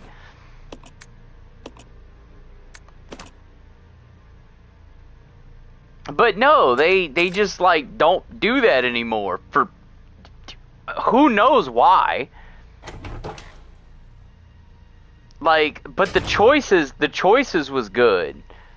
You know, like, how the fact that they gave you character choice at certain points, because it affected the story. It affected the outcome of certain things. Like, hell, it even affected, like, whether Nikolai died or not.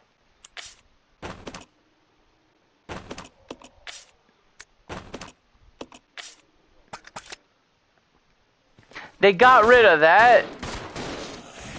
They didn't even give us freaking mercenaries.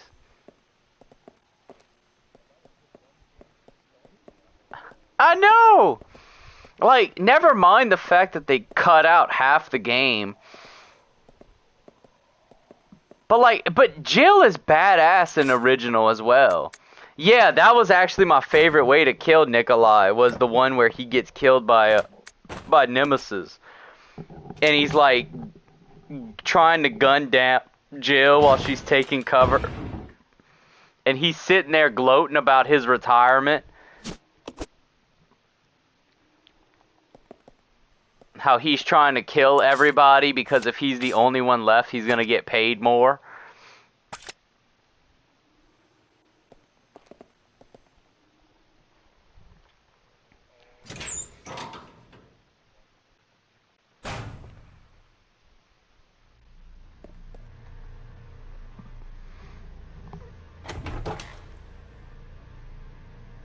They don't even have dynamic choice. But you know, dynamic choice is something that could have been like a really good mechanic if they would have continued it. But Resident Evil 3 Original is the only one that does that. And that's one of the things that also affected replayability for Resident Evil 3. Because you could see all the different choices. Let's split up. Okay. And the Gravedigger boss fight, I don't care what anybody says. The Gravedigger boss was a work of art. Like, you think you beat it, and then it comes back in the bloody cemetery. And then you're just like, oh shit, I didn't beat it.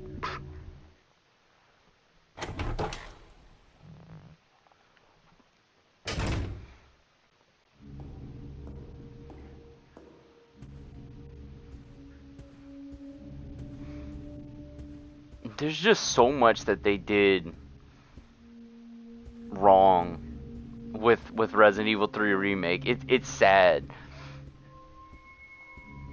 Like, you know what? I'm just gonna say it, like, because I was thinking recently about what my top 5 Resident Evil games are. Like, by this point, a lot of them are the classics. Like, because Resident Evil 2 is my number 1. RE5 is my number 2. I'm gonna go ahead and say that number 3 is 0, because I can't tell you how much I really like 0. Like, 0 is good, so I'm gonna say 0 is my number 3. And 4, I'm gonna say RE3 Original is number 4. Now, my number 5 favorite Resident Evil might actually surprise you, because I'm gonna say that it was Resident Evil 4 Remake. Not the original, but the remake. Because the remake of RE4 was a ridiculously good game.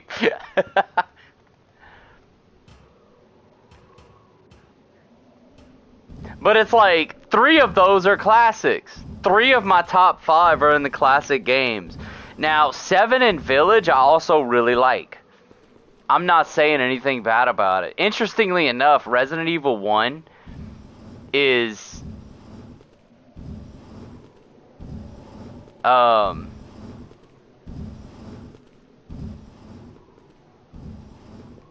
Resident Evil 1 is like not in my top 5. Like, and I get it, cuz like RE1 Remake is good, but I prefer 0 over RE1. I prefer RE2. I prefer RE3 over it.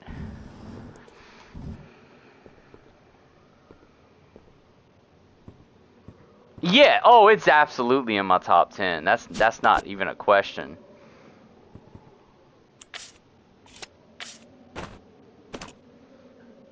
Yeah, and I would agree with that.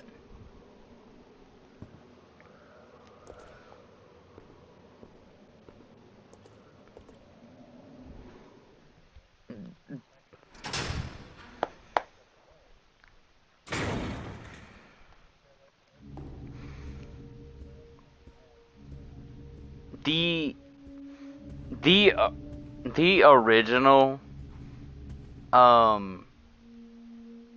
shit, what was I gonna say? The original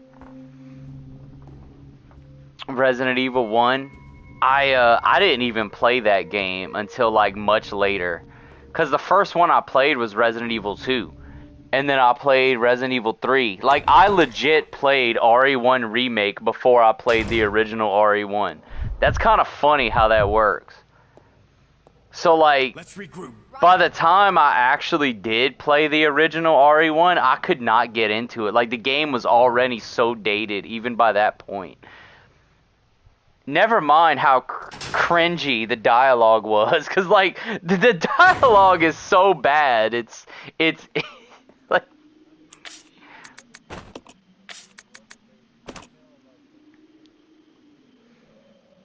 Yeah, there was.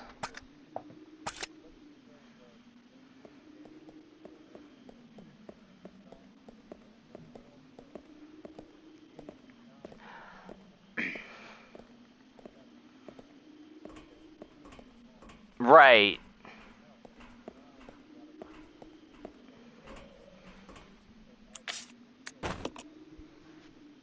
I think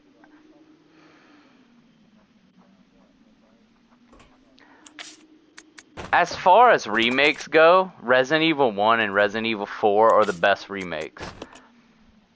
Because both of them are so good, they pretty much invalidate the originals.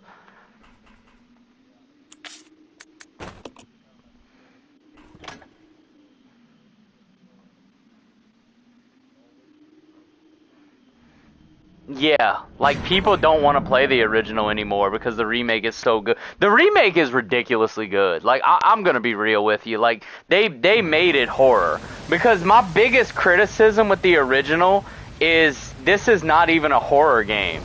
It doesn't even feel like a horror game. The remake feels like a horror game.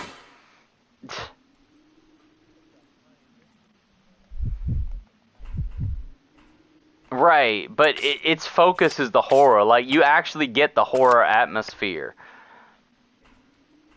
And no, you did not get the horror atmosphere in the original. The only place that came close was the Regenerators. Like, I'll give you that. The Regenerators were creepy. But they improved upon it so much in the remake.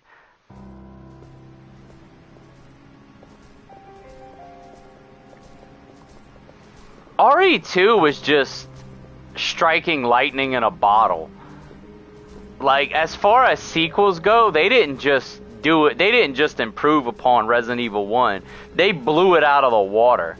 Like, Resident Evil 2 is still, to this day, the best Resident Evil game that they have ever made.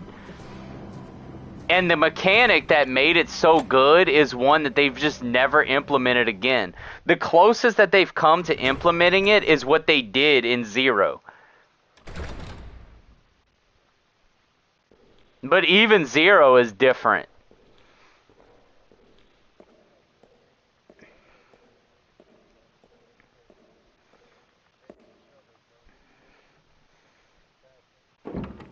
Yeah. It is. It is sad.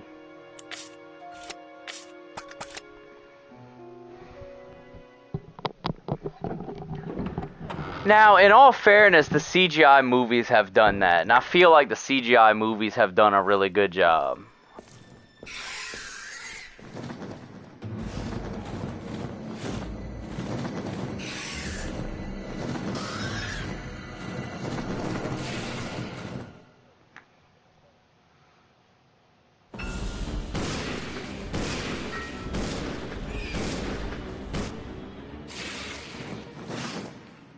Right? Bruh. The live action, the CGI movies are actually good. I don't know why they can't make the live action movies good.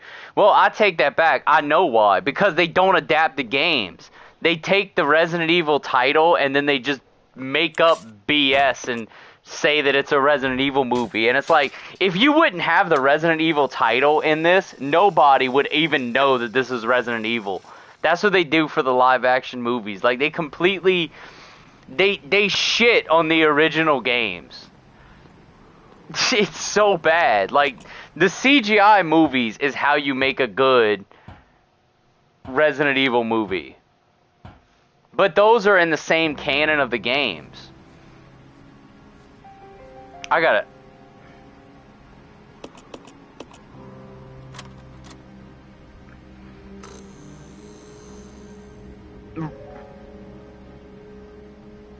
Right.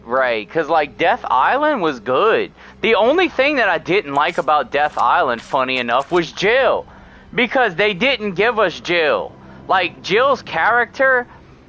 Yeah, nobody wants RE3 Jill. RE3 Jill is garbage. Like, RE3 Jill could die and burn in hell and I wouldn't even care.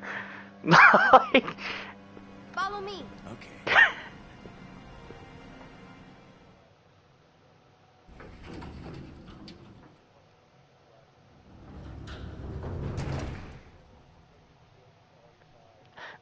Oh, Jill from RA5 was actually still consistent with her character. she was empathetic. She was, you know, get the mission done. Like, dude, Jill and RE5 freaking sacrificed herself just so that Wesker could be defeated.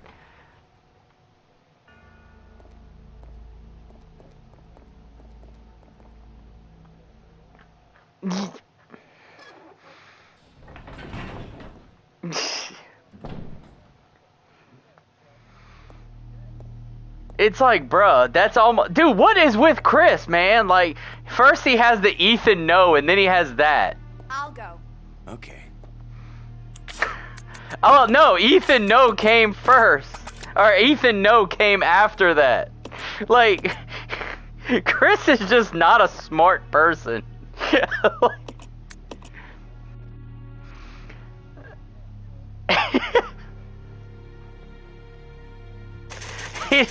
Dude, like, you know, ironically, well, I gotta take my dog out, actually. So yeah, I will be right back, guys, and then I'll go another round because I keep switching things. Alright, I'll be right back. Zero. Why do you have to go out so much?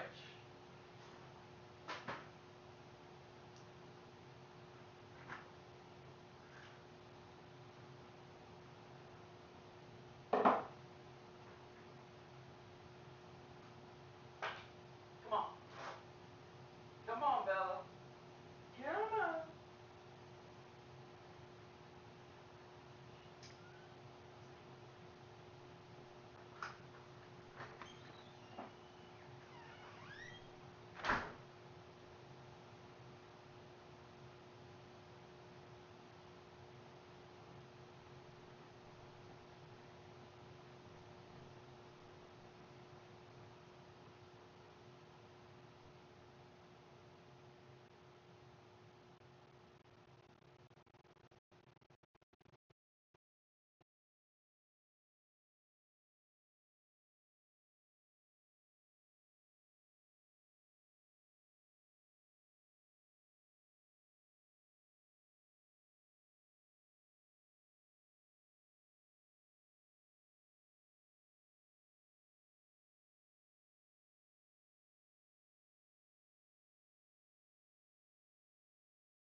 Alright, I'm back. So, at 7, I'm going to be leaving to go play tennis.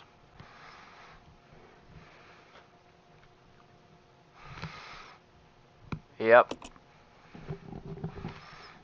Alright, come on, Bella. Come jump up.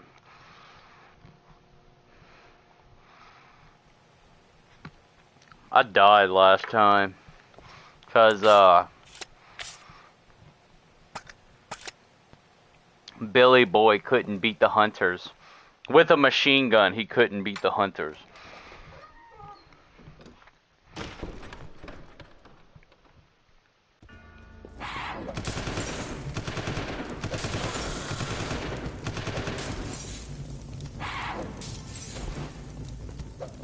How the fuck does a bloody Molotov kill these monkeys?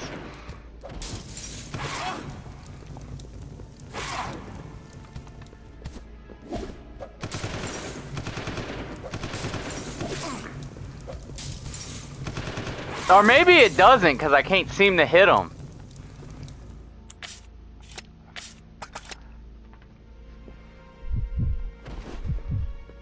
A bloody Molotov kills the monkeys.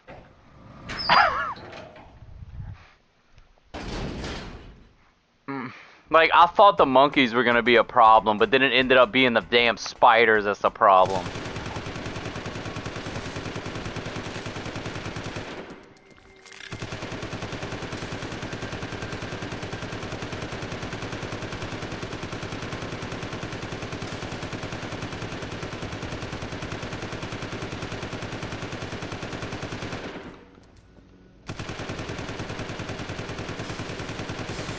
Dude, how is this thing not dead?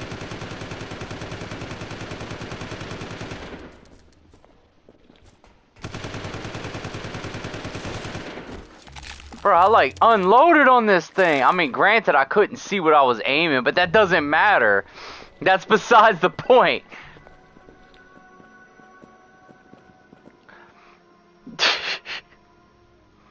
I don't, there's like no reason for me to even grab the weapon locker key. Cause like, I have her with the damn fire bottle. Oh shit, I didn't mean to switch. Let's split up. Okay.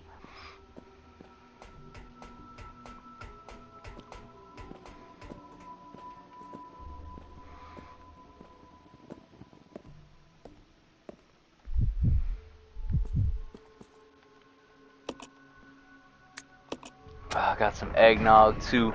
I only got an hour. It's 7 o'clock. I gotta go.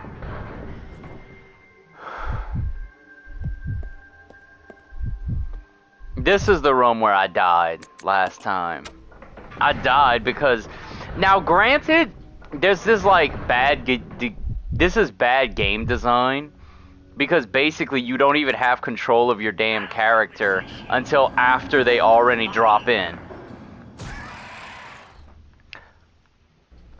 So this is just like bad design as far as the hunters go.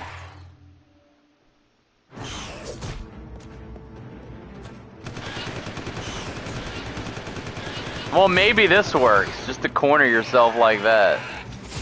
And it does! Alright. I'll take it. Damn, I killed them fast that time.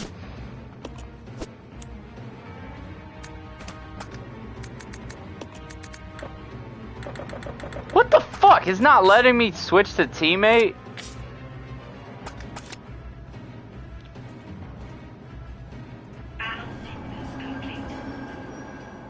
Yeah, just straight up don't even let me This way. be on the same team.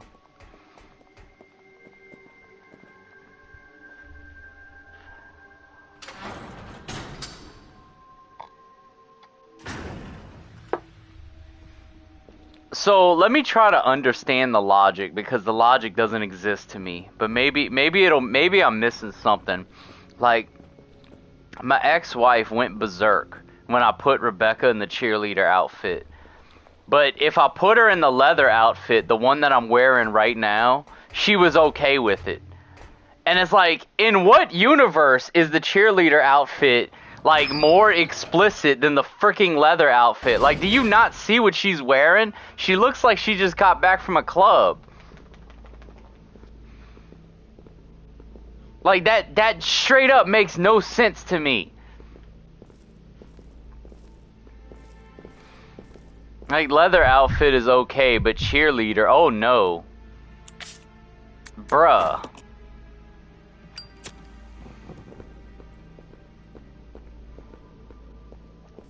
Like, if I had a daughter, like that top that Rebecca has, I would not let my daughter wear that. I'm just saying.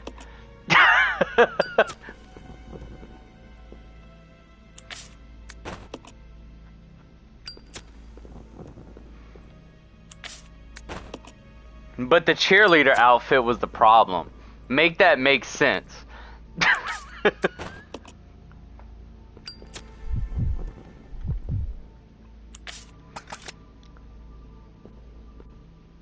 Wait, what the fuck?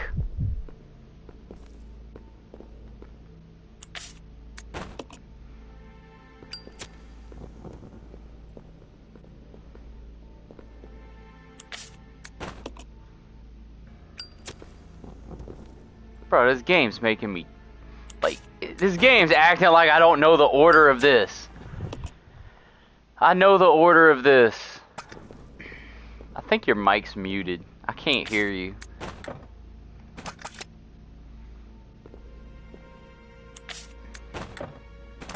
What the hell? Huh?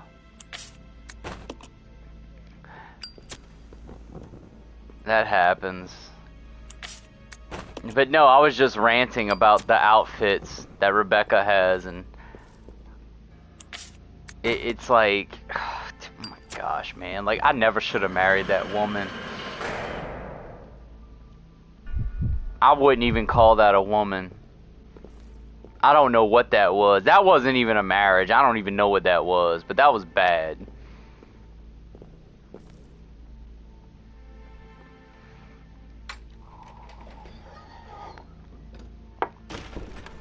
Anyways, I really shouldn't be talking about that, to be honest with you.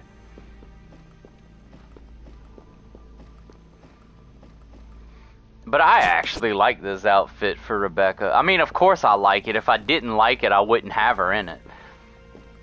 The clubbing outfit.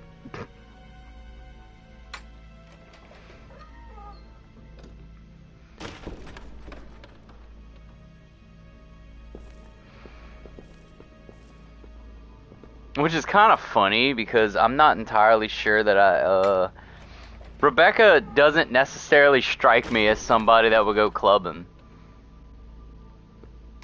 She strikes me as the kind of person that would stay in and read a book.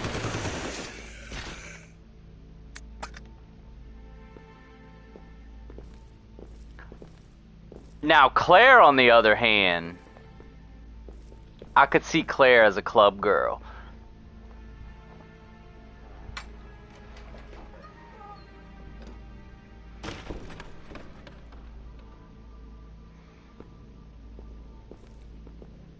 Yeah, like she got a PhD and became a chemist.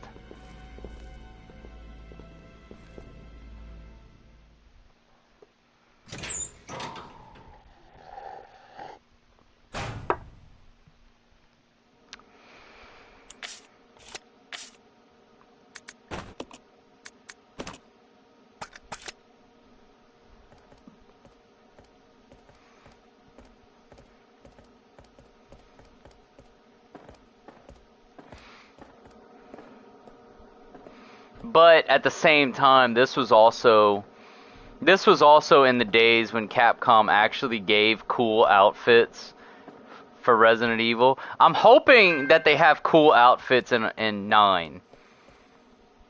I mean, they gave us Lady D, for crying out loud. Plus 5 more.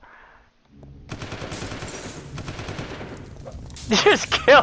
He couldn't even get up. And we don't even know what those 5 more are gonna be.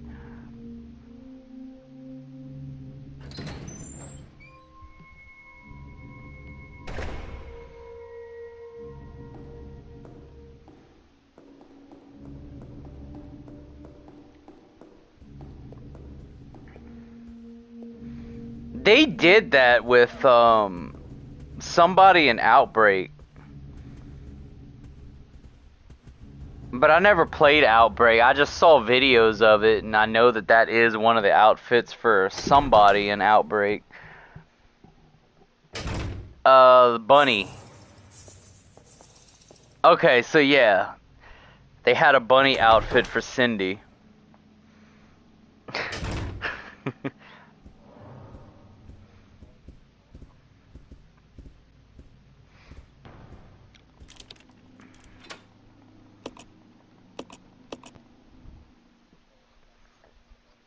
Oh, wow.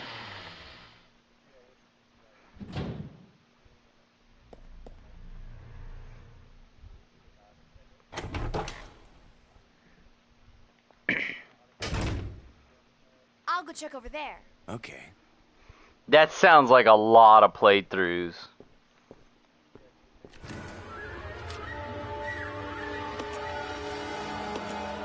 Oh my gosh!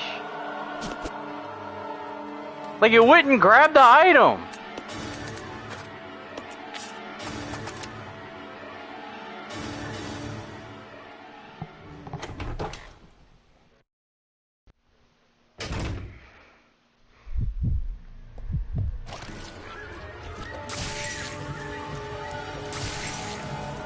Yeah, I saw that one. Holy shit! I knew the bottle kills these guys, but that was like...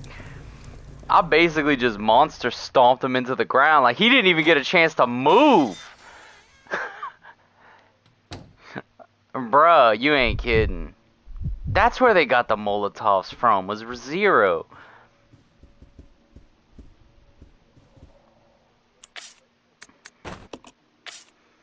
No, they didn't. Like, that's actually where they came from. No, the incendiary grenades in the original RE4 was trash.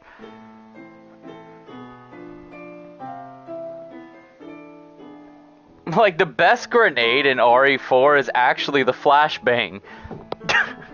And that's true even for the remake.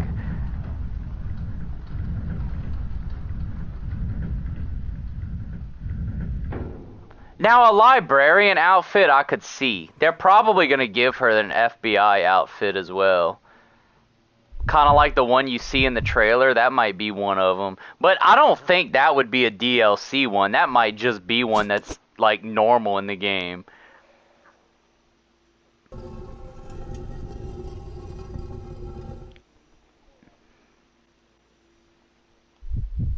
Because I could see an FBI outfit. But then again, Grace strikes me as a person where, yeah, she would have a librarian outfit. Like, she's clearly an introvert. She reminds me of Jenna. Like, my ex.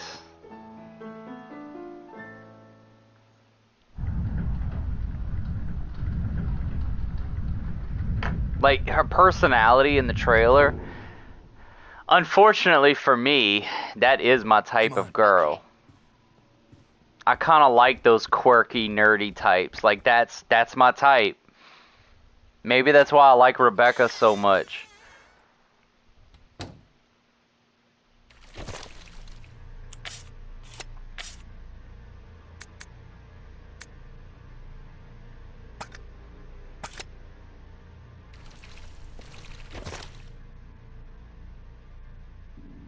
Yeah, but Dead Rising was crazy, though, with the things you could do in that game.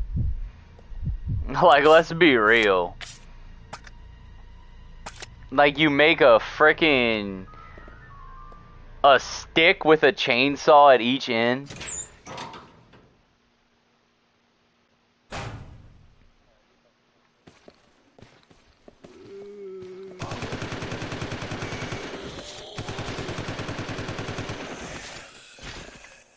I gotta be honest, like, the death battle between Leon and Frank was actually really fun. Like, I like that one. Even though going into it, like, I don't think there was a single person that seriously thought Frank could even have a chance. Like, Frank West versus Leon would literally just shoot him in the head and the fight would be over in like 5 seconds. Like, it wouldn't, like, the most accurate depiction of how that fight would go, they had somebody that did a prediction video. In his prediction video, he animated it with sprites. And he started it off with Leon walking. And then, all of a sudden, they had a flash. And then they have Frank, and he's taking pictures of him. And then he's like, I covered wars, you know. And then Leon just shoots him and keeps walking. And it's like, yep, that's how that would go. Like, it wouldn't even be a fight.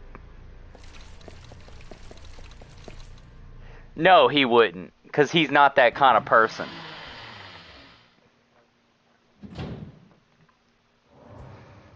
And that's... And what's funny is that's actually what they did in the death battle.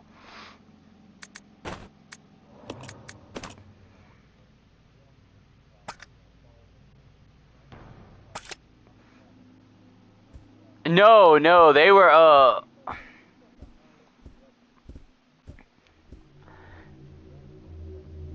actually, on the death battle, they took Leon, like, the veteran Leon after RE6. They had that Leon fighting Frank West. I know, right?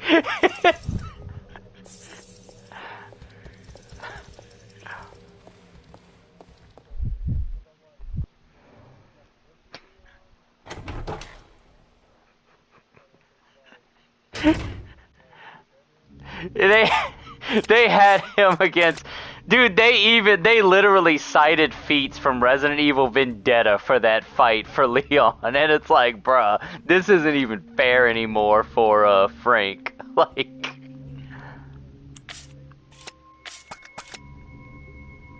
right.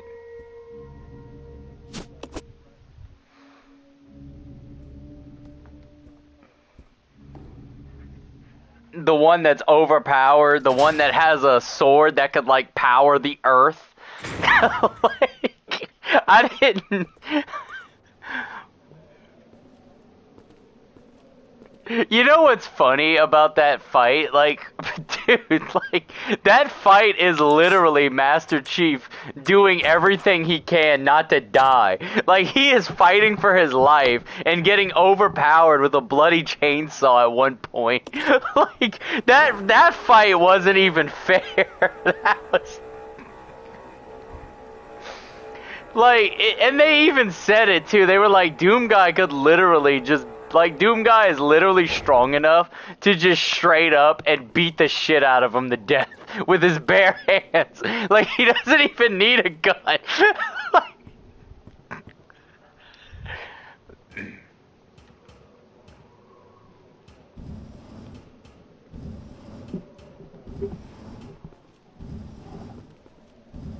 I think... Spawn's gonna die. Like, cause Doom Guy has a gun that, like, harnesses a demon's own demonic energy against him. Like, he has a gun that's that broken. He is broken, but... What is that? Like the Unmaker or something? It's like the most overpowered gun ever. Like, it takes their own demonic energy and uses it to kill them. Like, it essentially turns their demon energy against them. The Unmaker.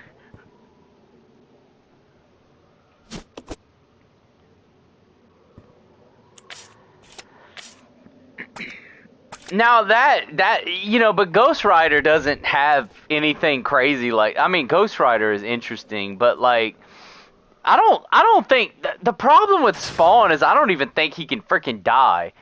Like, in one of them.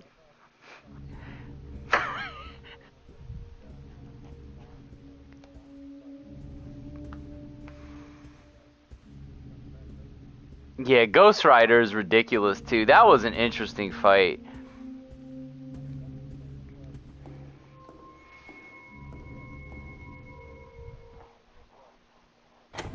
That's the problem with Jason in general, because Jason is basically immortal.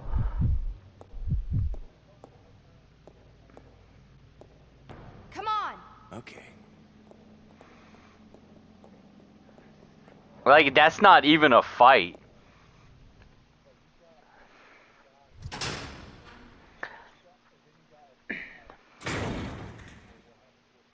I think the only horror villain that would even have a remote chance of beating Jason would actually be like Pennywise, who's like this eldritch being. Like, cause the lore of Pennywise is ridiculous. Like, the lore of Pennywise is so crazy that it completely destroys all believability that these kids beat him.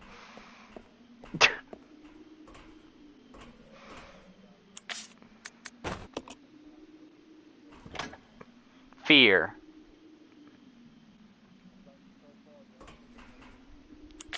Right, but he would be able to work on that. That's the sad thing.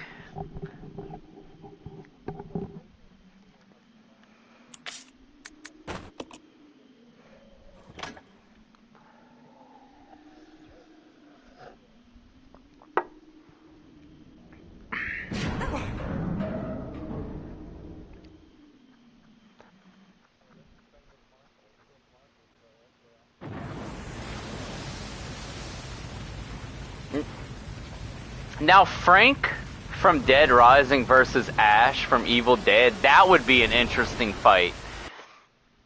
Like, I would like to see that one.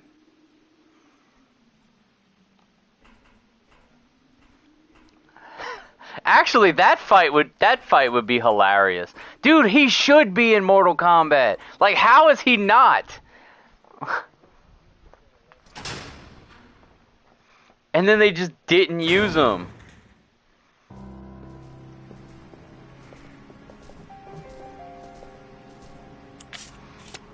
Oh.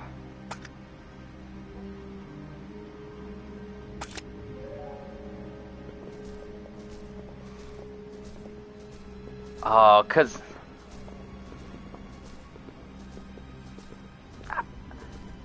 how did Dead by Daylight get him?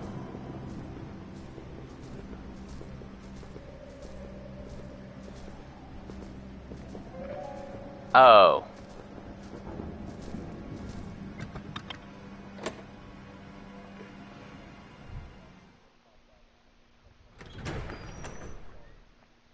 Okay.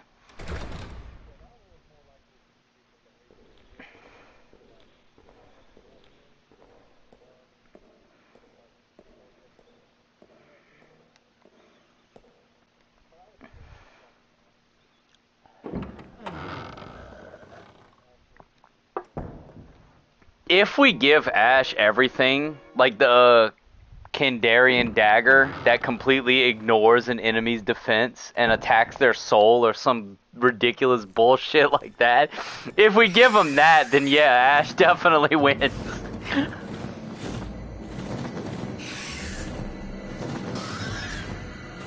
Ash versus Evil Dead, I actually liked that show. Like, that was good.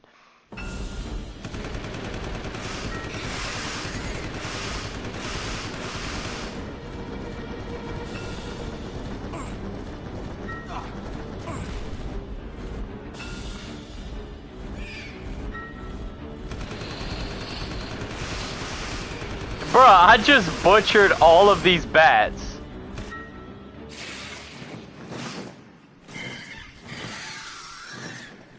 Ash once killed himself and came back? What? I don't remember that. I think I gotta rewatch the show. Unless that happened in like a comic or something. Or maybe it did happen in the show and I just don't remember.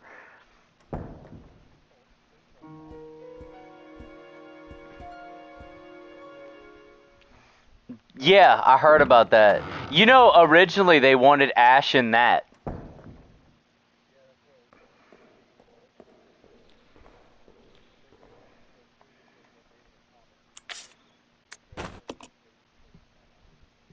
That's awesome. How was it? Oh.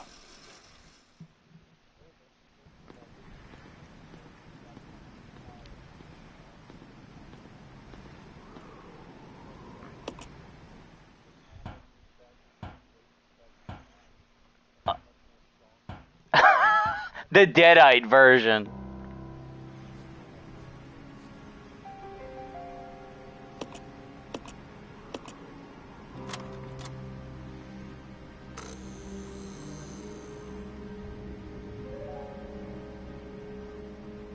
I actually saw somebody, they did an interview with Jason. Like, they got the actor that played Jason, and they went and interviewed him, and he went dressed up as Jason and everything.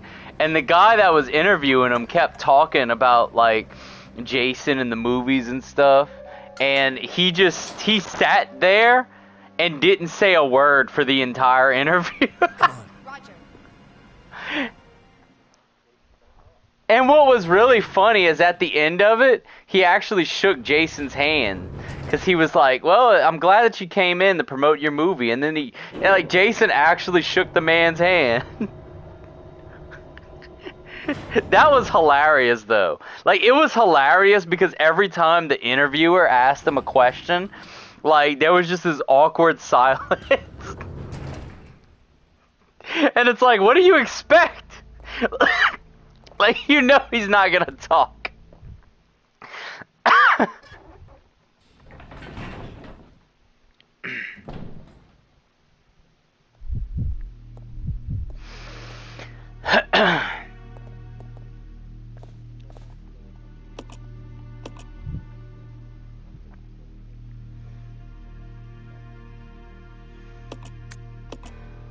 Yeah.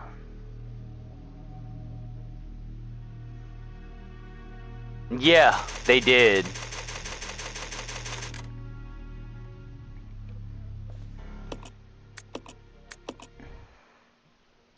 Resident Evil What? 0. Jason and Leatherface.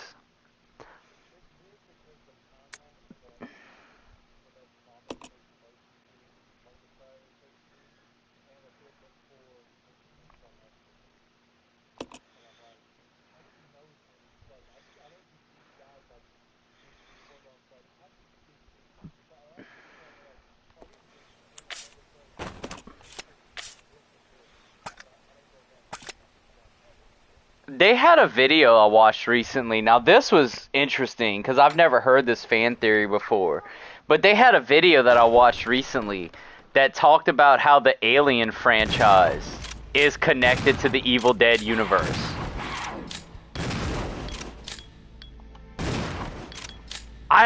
Dude, like, I'm gonna have to link you the video because he was citing, like, corporations and stuff that exist in both series. In other words, like, Alien takes place in the future of the Evil Dead universe. And it's like, would actually be kind of cool.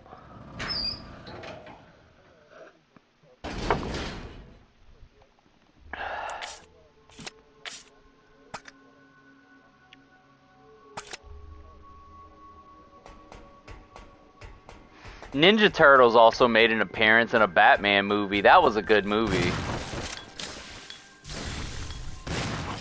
Oh my gosh! Like, how do they keep missing? Bro, like, they miss so much that I have questions. I have questions that demand answers. Yeah, it did. That's true for manga. Oh, one of the death battles they did, because you were talking about how they did, like, comic versus anime. One of the best ones they did was actually Carnage versus Lucy. I never even freaking heard of Lucy I never even heard of Elfin Lied before I did that. And then it turns out that Lucy is insane. You know, I read Elfin Lied since then. Lucy's story is like the most tragic, heartbreaking thing ever. Like, it is sad.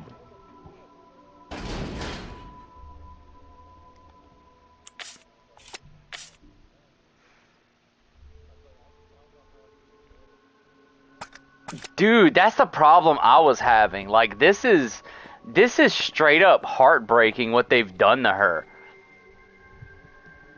They put her through, like, the most disgusting experiments ever. They pretty much strip her of her entire life. Okay. They try to weaponize these girls that have these vectors. How the fuck did you get turned around? Like, I curse too much on these. Like, Okay. No! Check it out. Roger. Don't do that. Don't tell her to come. I don't want her to go down. I just want to get the custom handgun parts and get my awesome speed shooter.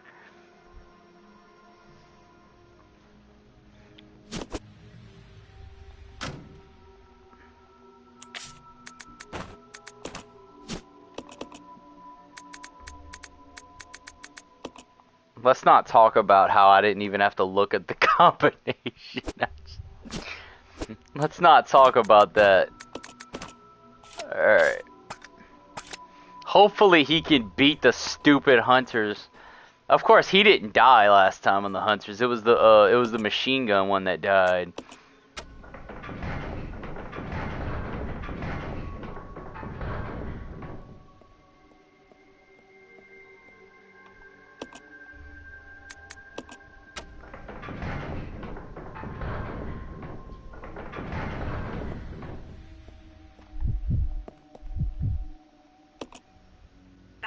And then it's like you gotta run immediately. Because if you stay right there, you're gonna get attacked and there's nothing you can do.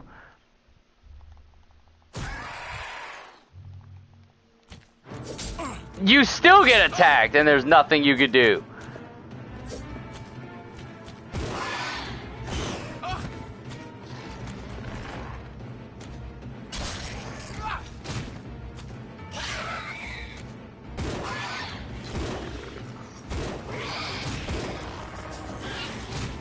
Yeah, these hunters are pretty rough. Now they're both injured. Well, that's just lovely.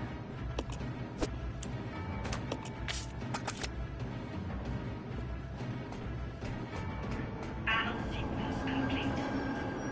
Unlocking door. That room is essentially a death trap. Like, that room that Billy was just in can actually end runs.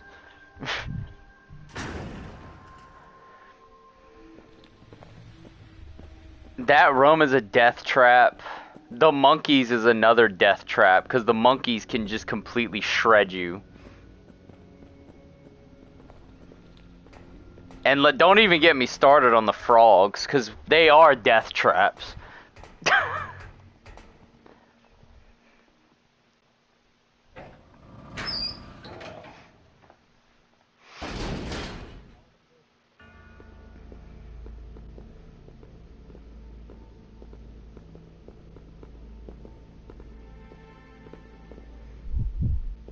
I don't know, because they got some ridiculous ass comics. Superman is one that's like completely overpowered. Dr. Fate is another one that's like...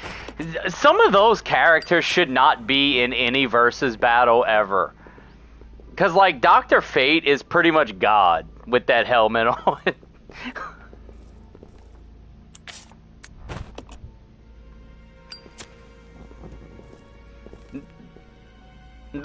The problem is that the helmet could literally fly back to him.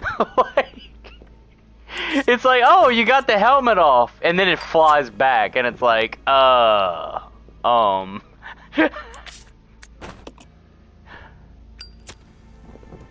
was crazy. Yeah, but that's Superman we're talking about. Superman is another character that just straight up breaks reality. Bruh, this is the second freaking time I did this.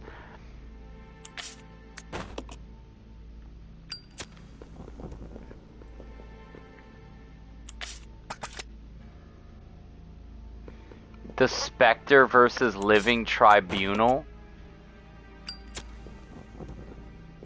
Those are two god characters.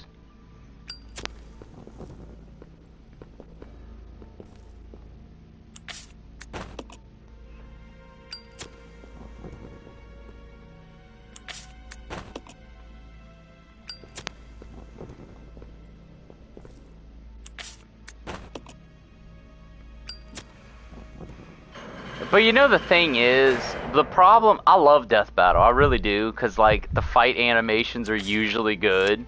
They have some that's not good, but they're usually good. They have some. I don't know what the hell they were thinking when they made them.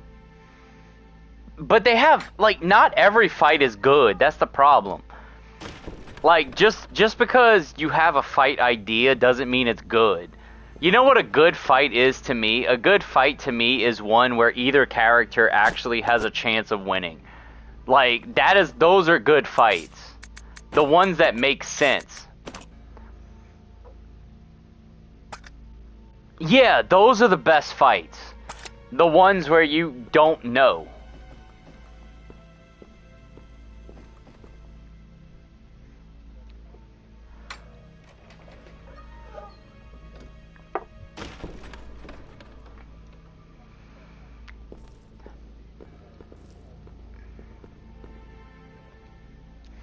Like, that's how I felt with Frank versus Leon, because it's like, bruh, you're taking veteran Leon after the Vendetta movies versus Frank West. Like, why do you hate Frank so much? Like...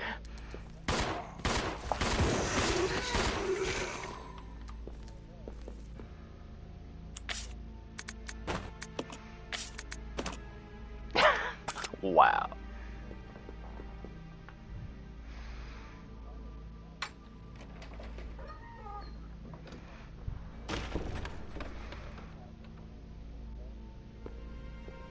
What?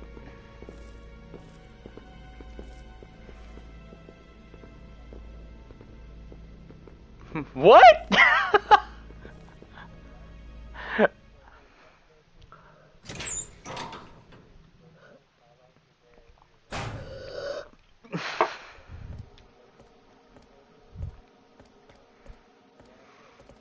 Wow. Oh, bro, again, with the whole, like, why is everything going woke crap? Like, just give people fan service.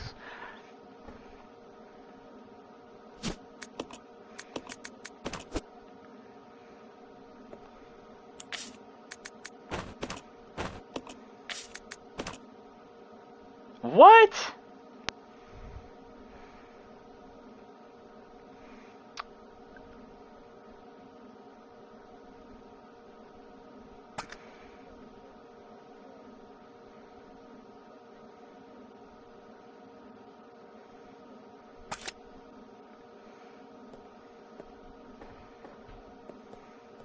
Oh, wow.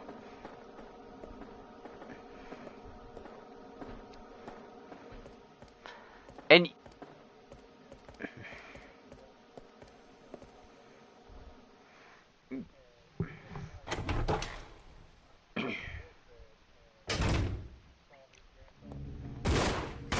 Dude.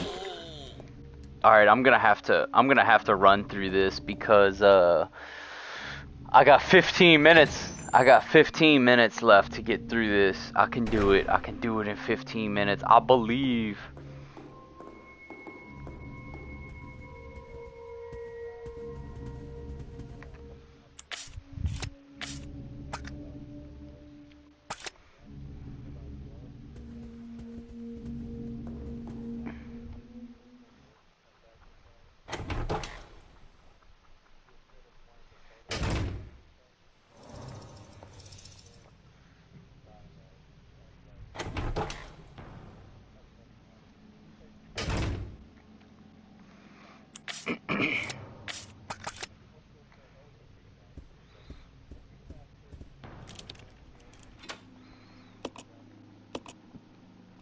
Right.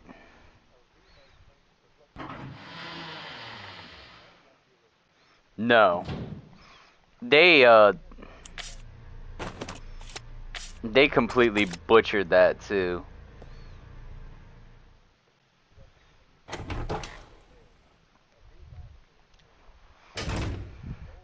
I'll go check over there. Okay. Right.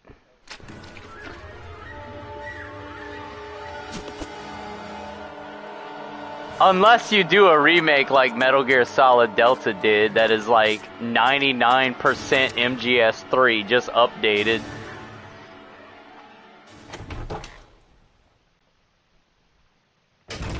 What they changed in Delta was the gameplay. Like, the gameplay feels more modern. The gameplay is smoother.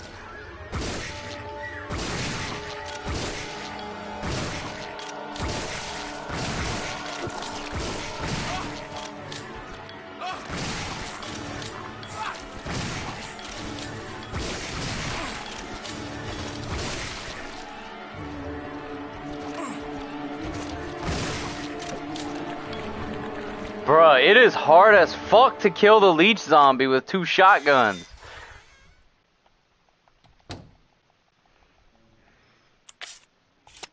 My man is in danger now. Just because of the leech zombie. He basically got molested and raped by the leech zombie. The leech zombie just made Billy its bitch. Like, holy crap.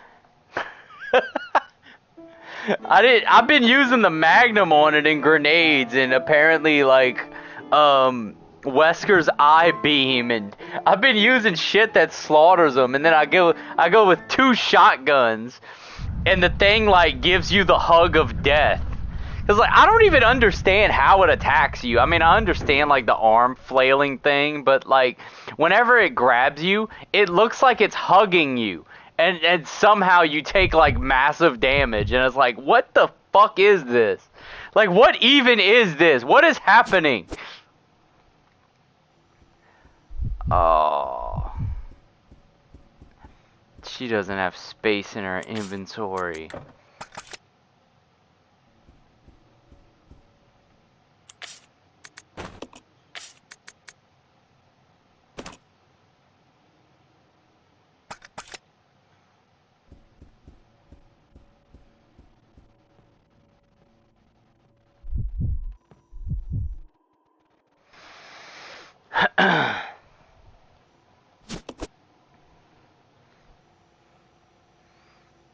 You take the battery out and the door closes.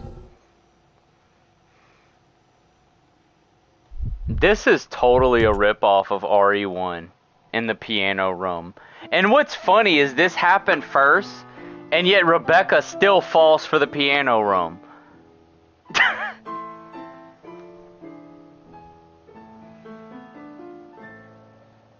Like, she sees the wall open up and she doesn't say anything to Chris, knowing that this happened before that. Come on. Roger.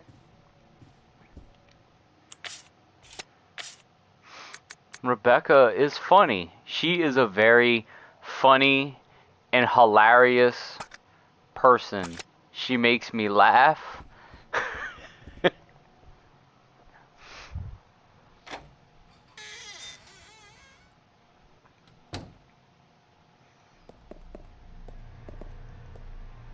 Bruh, those leech zombies freaking murder you.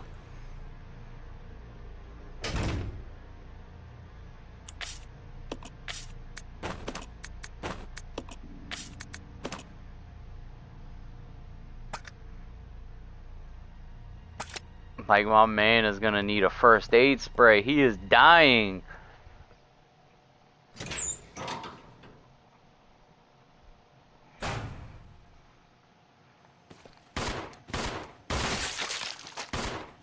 That's what I like about these handguns. Is the whole, like, exploding their head. There was a handgun you got in RE3 that did that. Like an upgraded handgun.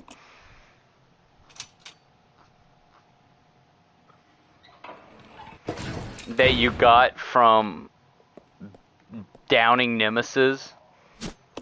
Dude, like, the weapons that you got in the original RE3 for beating Nemesis was actually really cool. Like, those were cool weapons.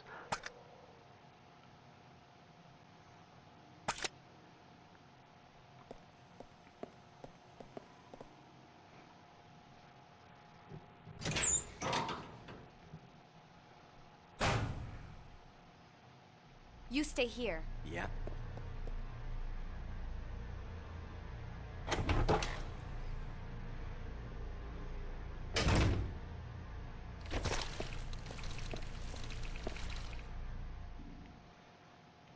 Yeah, it is almost time for me to leave to go to the tennis courts. But I should be able to do it. I should be able to make it to the that other room. All I gotta do is get through the damn bat boss. I mean, I just have to go through the motions for this as well, but I should be all right.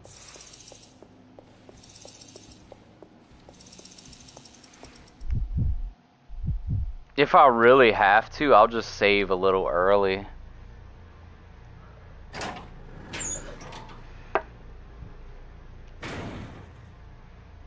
But I don't think it's gonna have to come to that.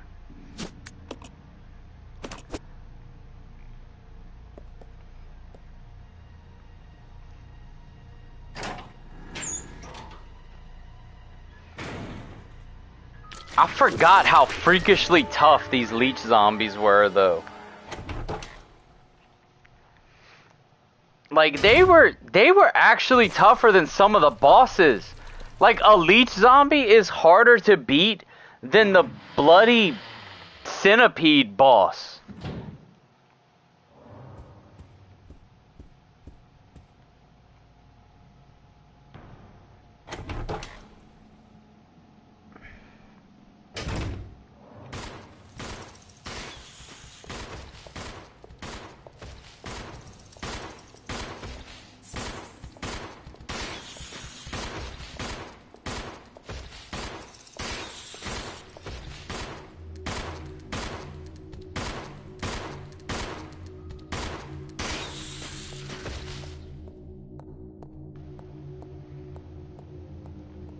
You put her on solo and then she attacks.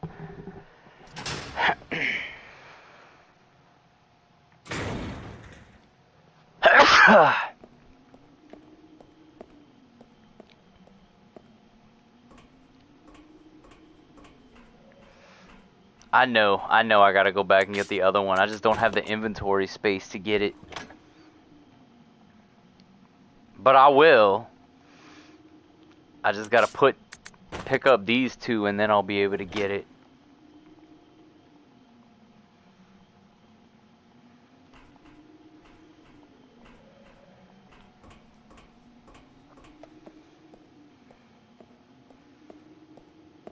The only time Rebecca shoots is when you separate. Like, if you go on a team, she does not shoot. She's even, like, Billy shoots as a team. Rebecca doesn't. But you put her solo and she'll shoot.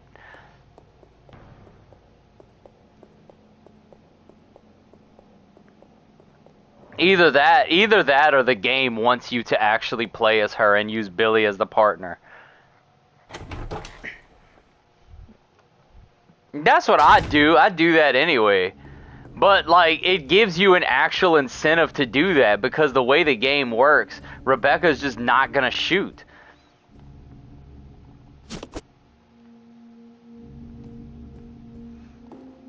So it's like, who do I play as? Do I play as the character that stubbornly refuses to use their damn gun?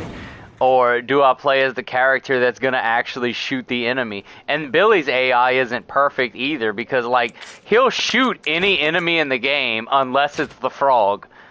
If it's the frog and it catches Rebecca, he just doesn't shoot it. Like, he probably looks at it like, well, this is my opportunity to be a free man because she's a cop.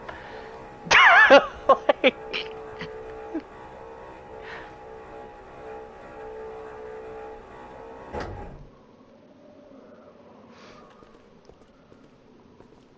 Any other enemy grabs you and Billy shoots him, but the frog grabs you and he's just like, nope, I'm not doing it.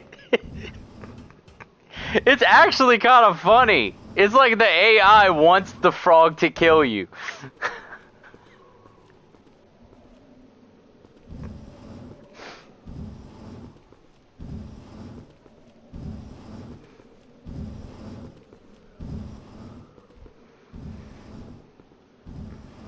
All I gotta do is beat that boss. All I gotta do is get to the damn giant bat, which is the biggest BS boss in the game. I gotta beat the giant bat, and then I'm at my save spot. I got this. I can do it.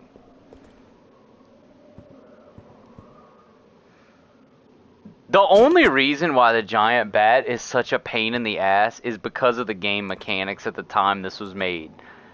Like, you can't actually just aim at him. And then he's flying. And then you have these small bats that harass you for some reason. Like, he's just an annoying boss.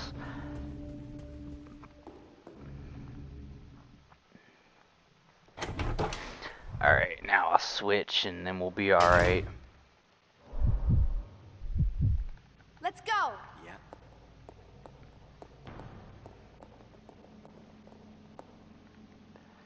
Alright. I got 5 minutes before I have to leave. That is enough time to do this.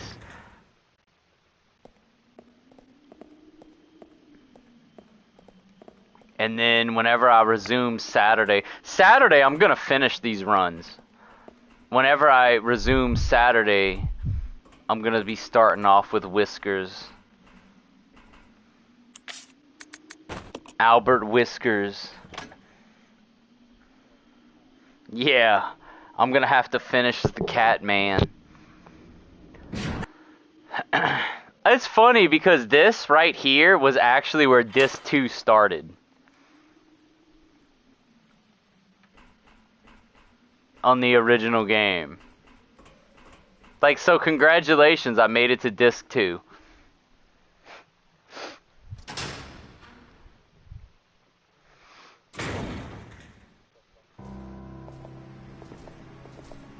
Right?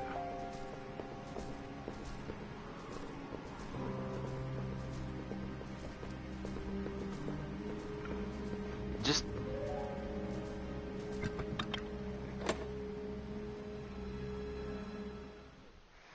I know, right?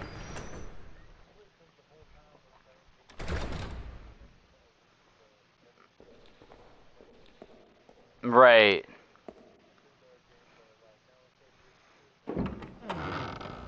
Metal Gear Solid 1 was another one that had 2 discs. I don't think a lot of people realize that, but it did.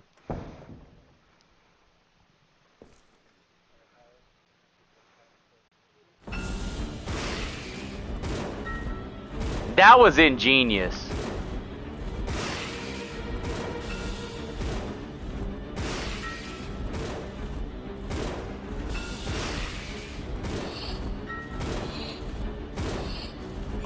People that got used copies also had a similar problem though.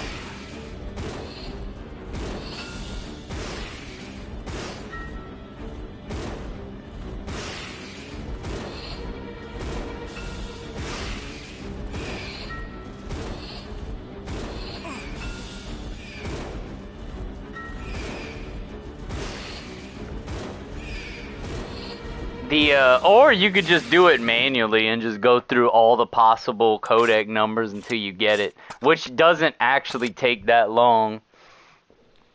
It doesn't take as long as you think it would.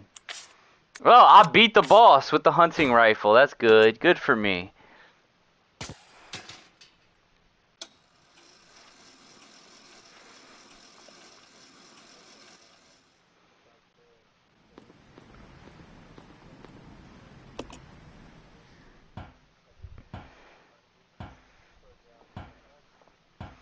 Yeah, it's not really that bad.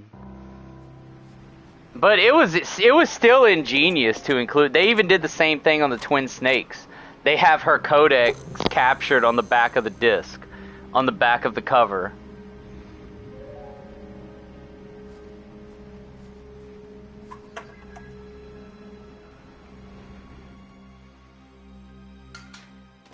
No, that was a once-in-a-lifetime thing. That was also ingenious. Dude, like, Hideo Kojima was a genius. Like, that man is a creative genius.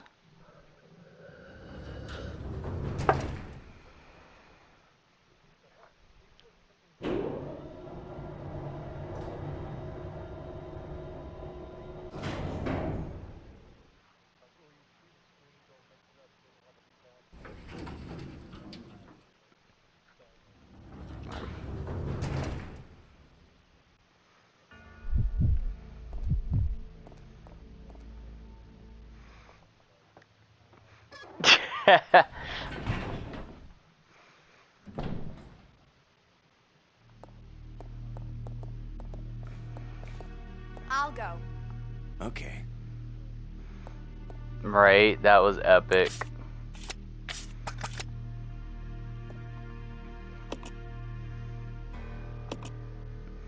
Dude, that freaked me out when I was a kid, when he said put your controller on the ground and then it started moving. Because when you're a kid, you don't understand what's happening.